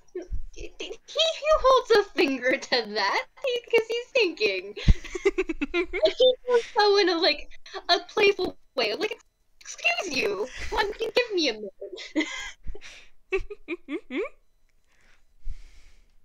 Eventually he says, perhaps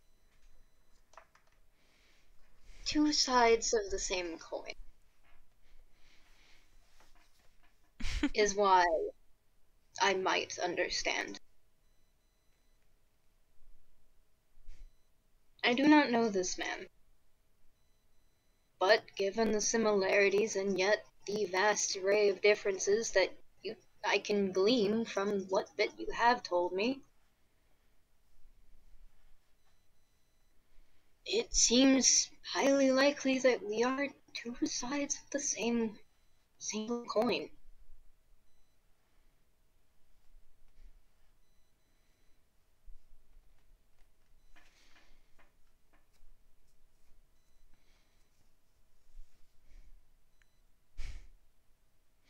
Well, regardless of the reasoning, you gave me a massive answer here.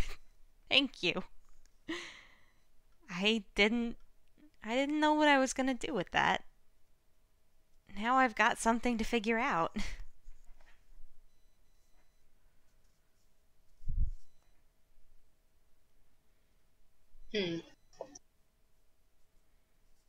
Perhaps with time I can help with that, but that is, of course, if you would want me to. I will not overstep any boundaries. As much as I would love your help, you haven't got much time left here. 5 years sure does go by fast, huh? It feels like all I did was blink. Time flies when you're having fun.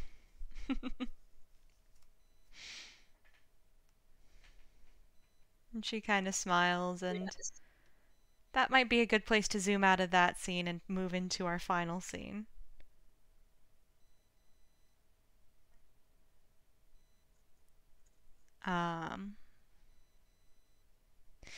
So, fun fact. It's not like people who stay on memory lane as Retrospect's warlocks just are constantly doing things. You're still people. You still need to do shit like sleep and eat. So when Retrospect takes someone on as a warlock, there's actually an old apartment building on memory lane that she has them stay in. And over the course of the 5 years spent there, Oswell would have probably customized his apartment a little bit, although it would have just kind of stayed almost like a hotel room, not really a space you're meant to stay in, more of a transitional space, right? Mm-hmm.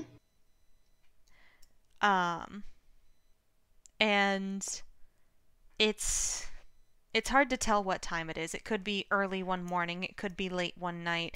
It's always night here. There's no sense of a day-night cycle. The only real way to tell when things are is hearing that distant bright train whistle in the distance that signals the start and end of every day.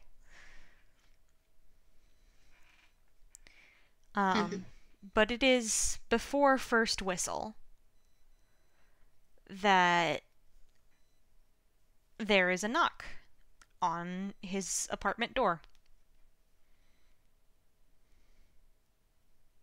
He had probably been asleep, if I am completely honest.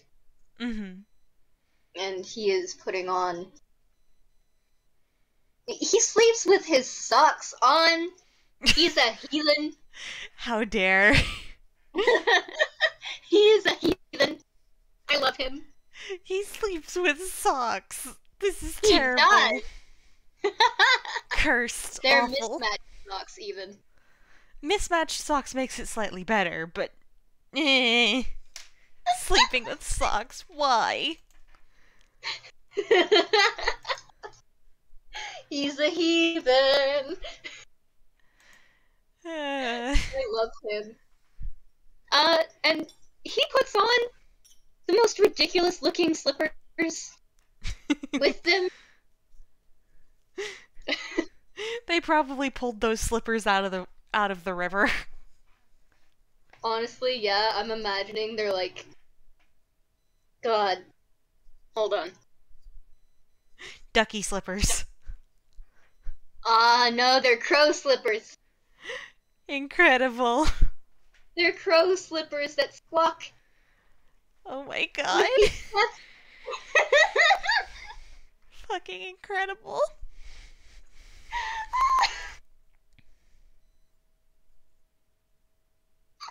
I love it so much. Oh god, alright. he puts those on, and he puts on a robe, even though he doesn't fucking need to. He sleeps with socks on, a white t-shirt, and green boxers, but at the same time, it's polite to put on a robe, and it's a... Honestly, it's probably a black minky robe. Mm-hmm. And he goes to answer the door. And Morning. Morning. And Retrospect is standing there, and she's smiling. There's something slightly melancholic to that smile, but she's smiling, and she says, "Today's the day. Your train arrives in, approximately an hour. Get dressed and meet me at the workshop." Oh, ready? Alright. Do I need to pack anything? Or... And she kind of hums, and she cocks her head to the side and thinks and says, "Pack a couple things that you think you could use."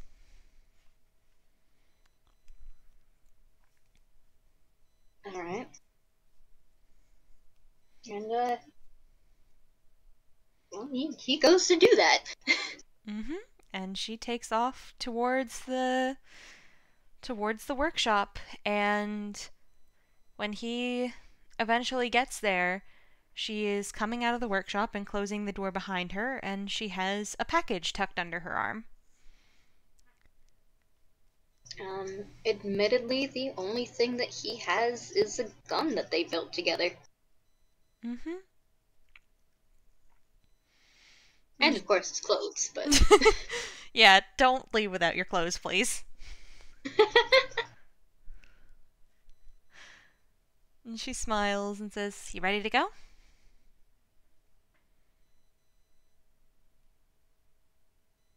Yeah. Terrified, but well, it's what you do when during those moments of fear that makes you who you are. The start of every good story is terrifying. And she smiles, and she guides him in a direction they've never been before. 'Cause he's been to Retrospect's clock tower. It's the center of all of Memory Lane. It is the focal point, the channel, the source of her power. It is accessible via every single district. But that's not where they go this time. Instead, they hop another one of those silver light rail trains, the trains of thought, as she has explained to him they are. And they take that all the way to the edge of the 12th district, looking out over the ocean that is the Sea of Memory. All the way out to a little train station in the middle of a field of poppies. A field full of poppies and rosemary. And she guides him inside. And this is a place, dear viewers, that we have seen before. This is the Golden Afternoon train station.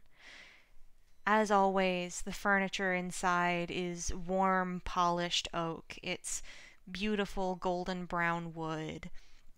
There are planters full of slightly withered flowers, just barely withered enough to be soft, not necessarily withered enough to be dead. There is the looping sound of rainfall, almost. Well, there's always the looping sound of rainfall, but this is the sound of a fountain in the middle of the train station. There is the sound of distant chatter, even though the station itself is empty. There is indistinct sounds of trains coming and going, even though the single stop, the single place where the train would pull in, is currently empty. On the floor is a complex, twisting mess, a spirograph pattern of dots and lines and rings and circles, a timeline of all of Einquell's history painted across the floor. Not that anyone but Retrospect knows that. And inside, she smiles and she leads Oswell to sit on a bench with her. And she takes a seat, and hopefully he takes his seat, and he absolutely does. And they wait for the train.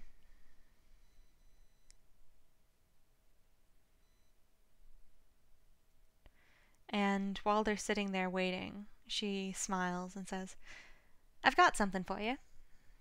This is kinda something I've been working on the entire time you've been here. I make one for all of my warlocks. It'll help anchor your soul and your magic once you leave this place, so you don't get destabilized by accident." I didn't know that was a possibility, but... Oh, it is, and it's terrible. You don't want that to happen. Alright. And she hands him the small package. Actually, it's not a small package. It's quite big.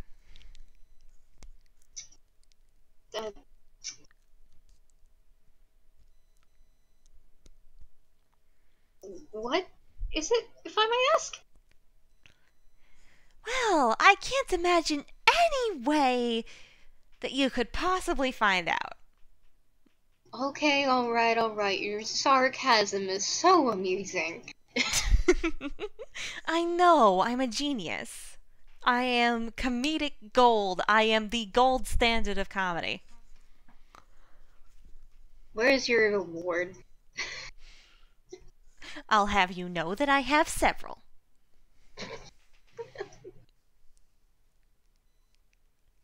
Alright. He's gonna break it open. Not break it open, but you know. Open it. Yeah. Inside there are two objects. One you can't really see right now because it's wrapped up in tissue paper. But the first one that you notice is a golden pocket watch resting on top of whatever the tissue paper wrapped item is.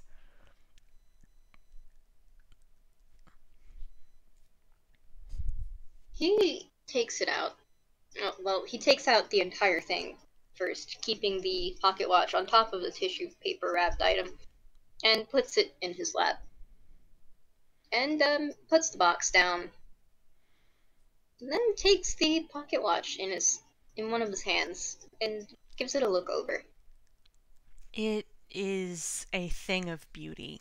It is beautifully designed and perfectly weighted and intricately etched with a pattern of gears and clockwork around the edge.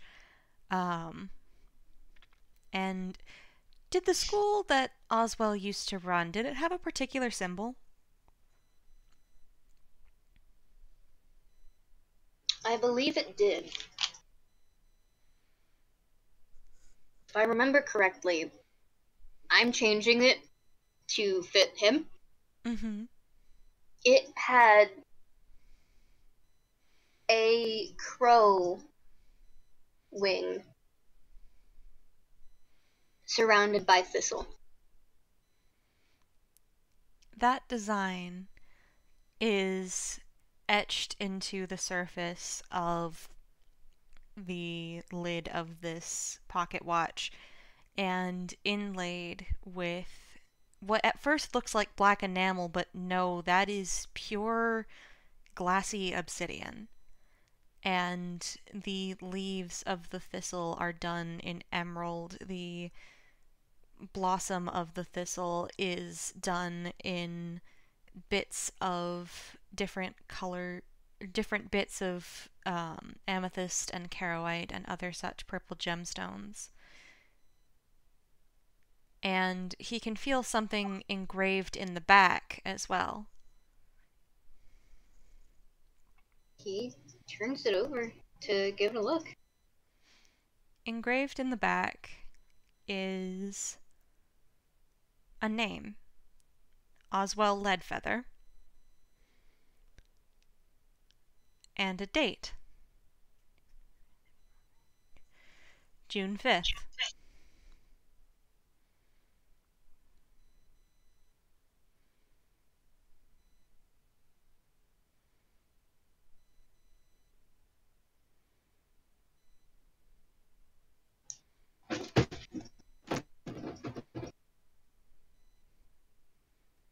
Thank you so much, Chunky. I like interruptions.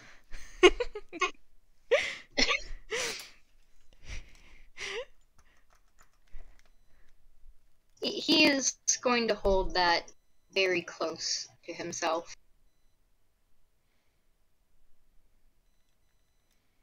He'll look more into it later. Leave the rest of it to be a fun surprise to find out after everything. Mm-hmm.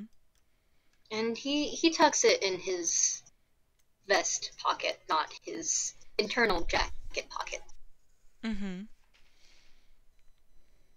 Keep it close to the chest. Mm-hmm. And then he looks down at the tissue wrapped thing. It's sort of long and skinny, and it's more weighted on one end than it is on the other. That's all you can tell while it's wrapped in tissue paper. I thought that you said only one. What is this? And she kind of smiles innocently and, just doesn't meet his eyes and just says, "Oh, special surprise that'll help you later." Should I be scared? No, no, definitely not.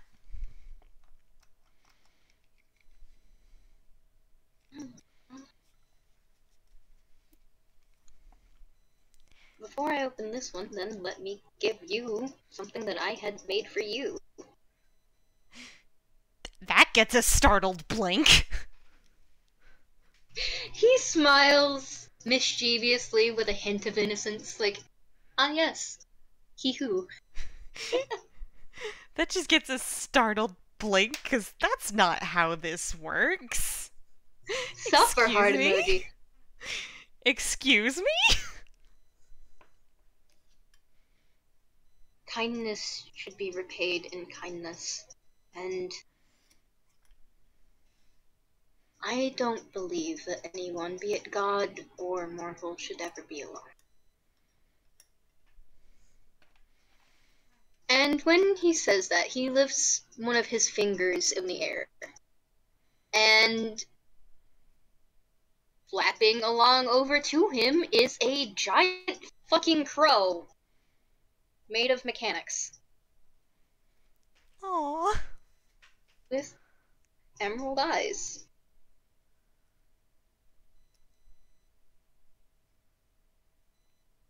And it actually has to land on his wrist because he may or may not have forgotten how big he made it. But this is not a humble little songbird, this is a fucking crow. Yup. And he passes it along over to her. And she is very, very gentle as she picks it up. The crow seems to nestle in her hands. And while looking and blinking with its very beautiful emerald eyes. Mm-hmm. Hey, roll insight.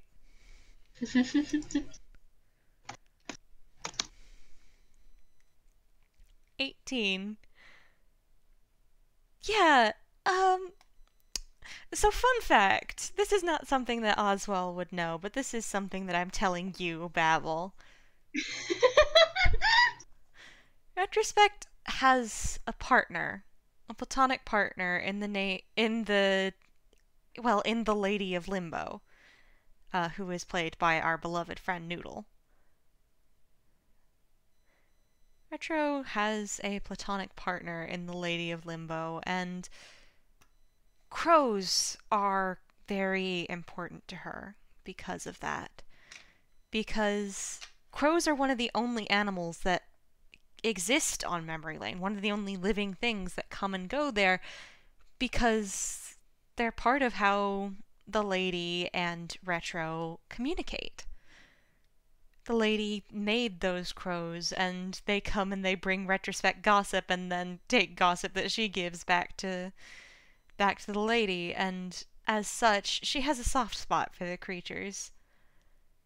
And she looks at this little creature with such affection in her heart, and in her eyes, and in her smile, and she just says, "Oh, hello there, beautiful." And she will just gently give this bird a little scritch. It is...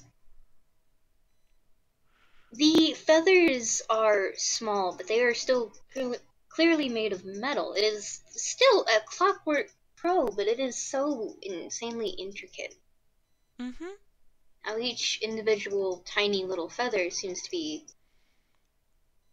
well, capable of moving at her fingertips. Mm-hmm.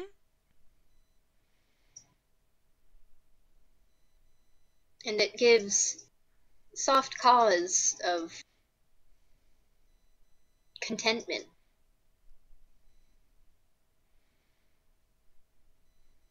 It is a very happy crow. And she smiles, and she looks over at Oswald, and she says, "Thank you. This This is wonderful. Thank you.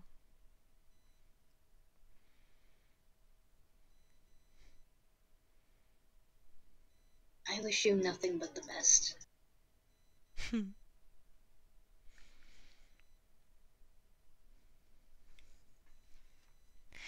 I would say I wish you nothing but the best, but I have planned nothing but the best for you, so I don't have to wish. You are a delight. Why, thank you. So are you.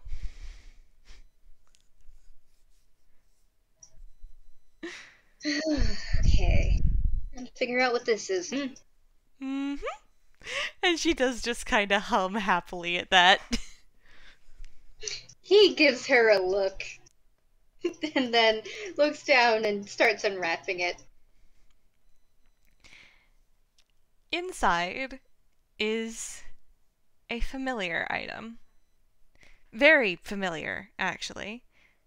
It's but it's something that he hasn't seen of hers since they left the 10th district, the district dedicated to Bitter End. Since they left 10, he hasn't seen that. But sitting in his lap is the cane that she had been using when they first met, the one topped with the glowing hourglass full of shimmering golden sand, and with the design of a gear connecting that hourglass to the base.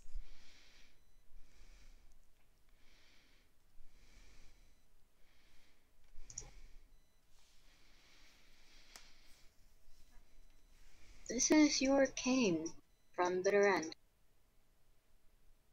It was. It's yours now.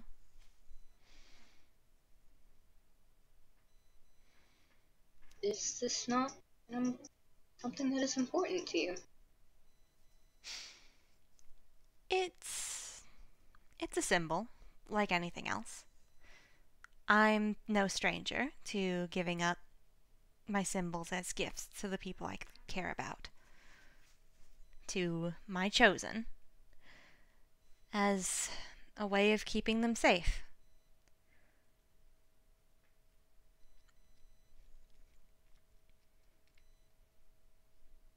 You are mine. And she does kind of gently poke him in the shoulder. And I have greatly enjoyed our time together. I do not want to see you here anytime soon.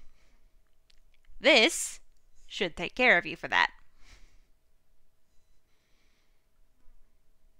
Alright, I know I can't really take a hit very well, but...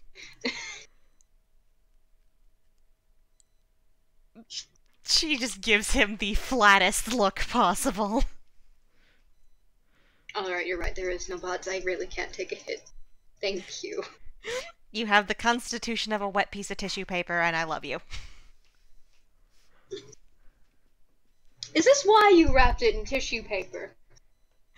Perhaps. Also for the surprise, but yes. You little shit. I have no idea of what you could possibly be speaking. You know what? I think I'm finally starting to understand what it means to be a Toon. This is Toonland. Everyone's a little shit from what you've told me. You are not exempt. Do not give me that.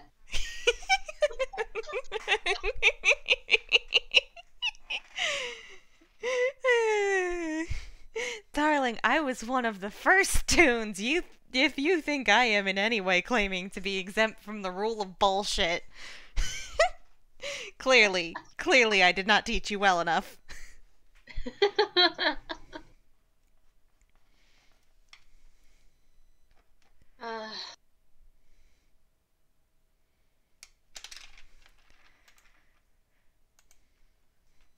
You've made hints that I won't remember our time here, but...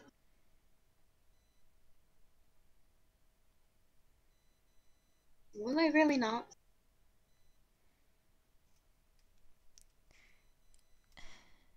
I can't always be certain. Sometimes people remember bits and pieces, flashes of things that happened here. Sometimes they remember nothing. Sometimes they remember me. I've made sure you'll remember what you've learned, because I always do that. But I don't know how much you'll remember of this place.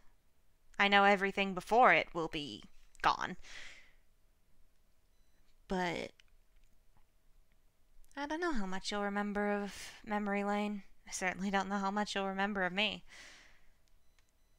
You'll remember enough. You'll remember what you need to.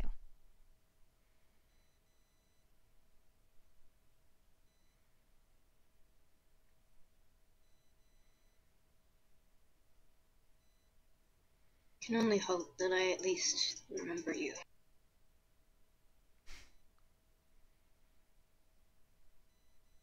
I certainly wouldn't mind that.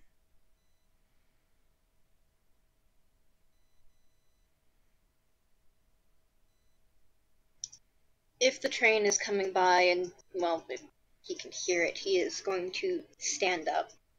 And he's going to be leaning on the cane. Mm-hmm. It honestly feels right. It feels like it's part of his design already. He looks down fondly at it. And there's a part, like, his hand grips it a bit tighter, trying to hold on to this moment, in a sense, before he looks back at her.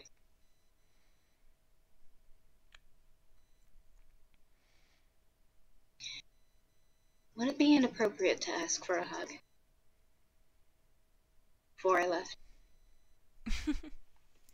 And she smiles and she stands up and says, "Maybe, but when have I ever cared about what's appropriate?" And she walks over and she's just gonna hug him. He hugs back. And you've seen this man. He's pretty damn beefy. Weirdly enough, he's pretty goddamn beefy. But for a twink, he's buff. He is. He's a twunk. Basically. He's a twunk.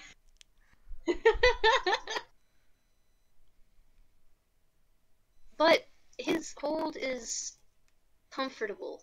It's firm yet gentle. It is a very practiced, loving hug. It is nowhere near as gentle as perhaps what she knows Gibbs is to be, if she got that chance. But it's similar.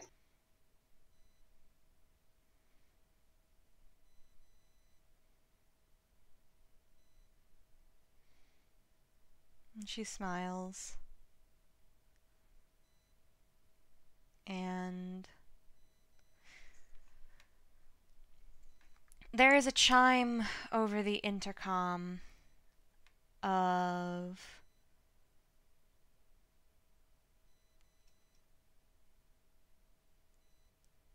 "The Golden Afternoon is pulling into Horizon Station. Travelers departing Memory Lane, please stand clear of the edge."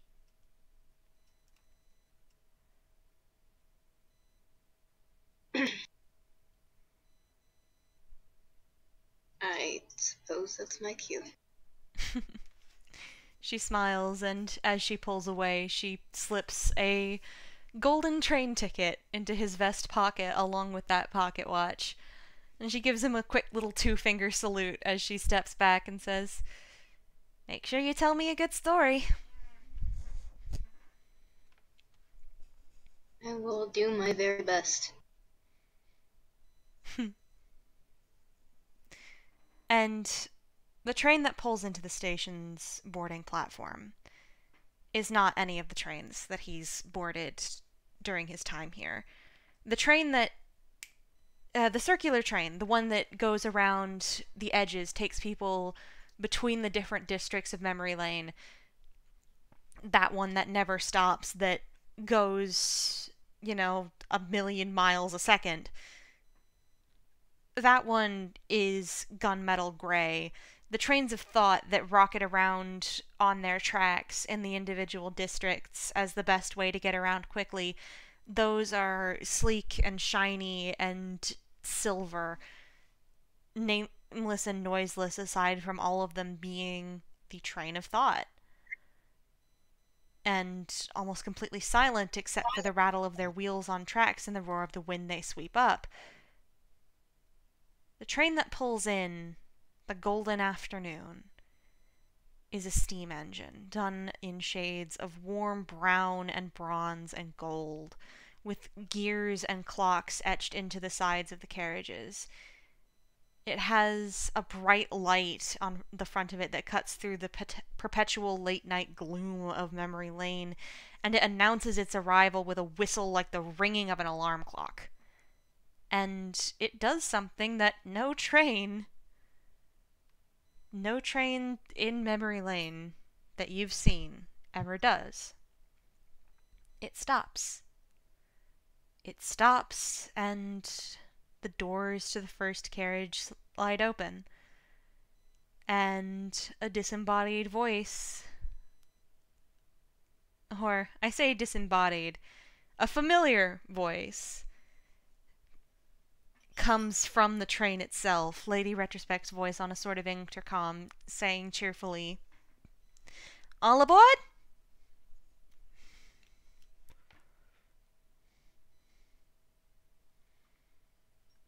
There is temptation to look back, but I think he knows better not to. Mm-hmm. And I think he does something that none of my other characters would do in this situation. He picks up his cane, holds it at the beginning of the shaft, and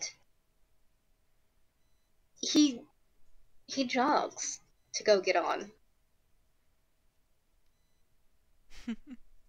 And he jumps to get through the door.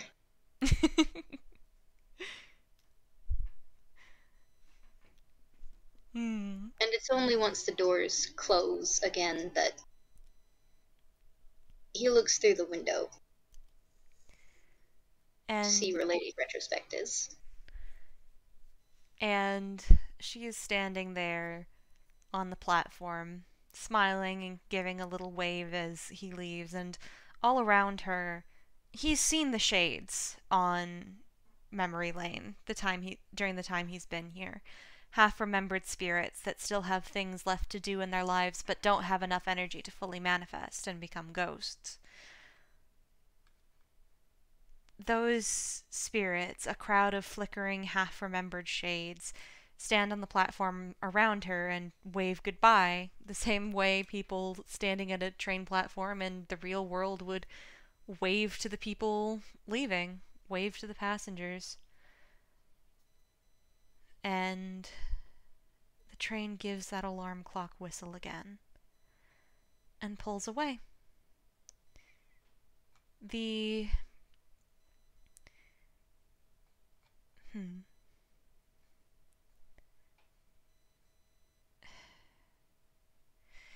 the inside of the Golden Afternoon train, compared to the trains that you've been on in Memory Lane, is practically luxurious compared to the usual bare bones simplicity.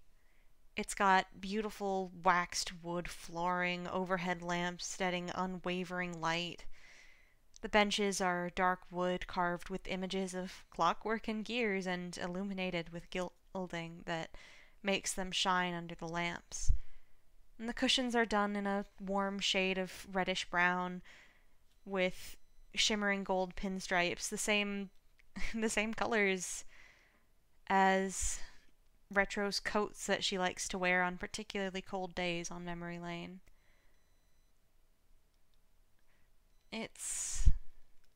It has that feeling. This is This is the second chance. This is the golden afternoon, the golden horizon. This is the ferry back to the real world. It is the bridge to what comes next.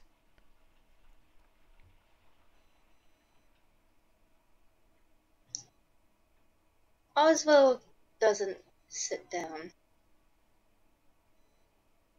Instead, he looks at all of this and traces some of the benches as he's walking towards the front, or wherever he can get a good view of where he's going. Mm-hmm. And with one arm behind his back, pressing his cane against the ground and leaning a bit, he faces forward, rolls back his shoulders, lifts his head up, gives that gentle smile of a man who has done this 1,000 times, but this time he is ready.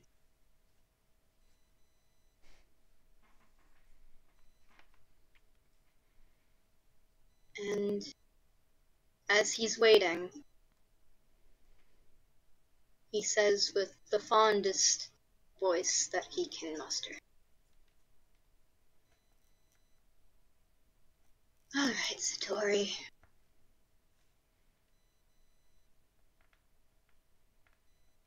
Show me what you're made of."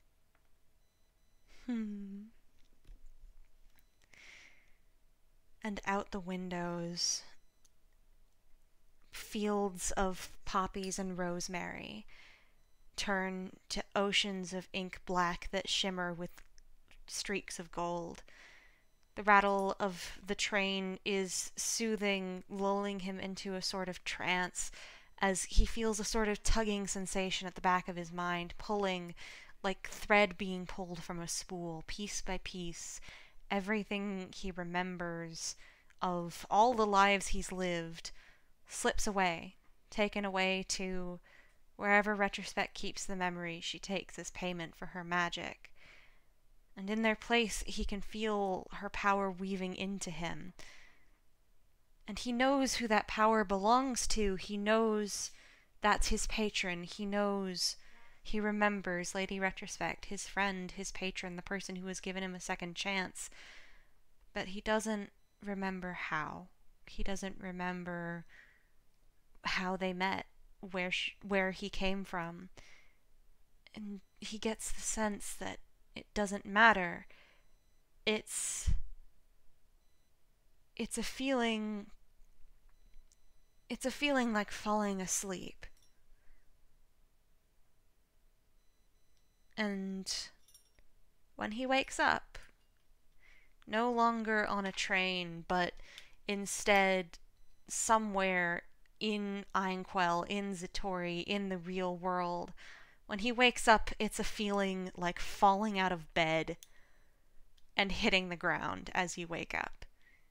It doesn't hurt, it's certainly startling, but the world around him is painted in shades of warm gold and orange as sunrise paints the horizon. It is the dawn of a new day.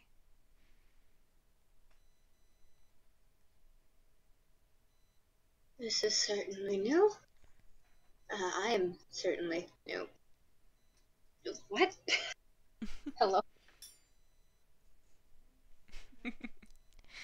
There's an empty feeling in the back of his mind, and pressed against his chest in his vest pocket is a golden pocket watch, warm, silent, not giving a single tick. He doesn't remember who he is, but he feels like that watch is important. He realizes that he has that watch. He shuffles into his vest pocket and he grabs it out and gives it a look. There's a symbol on it that feels familiar, feels like a part of him, feels like something to be proud of, something fond and affectionate. And then carved into the back is the name Oswell Leadfeather. And something in his head clicks. That's him. Hmm.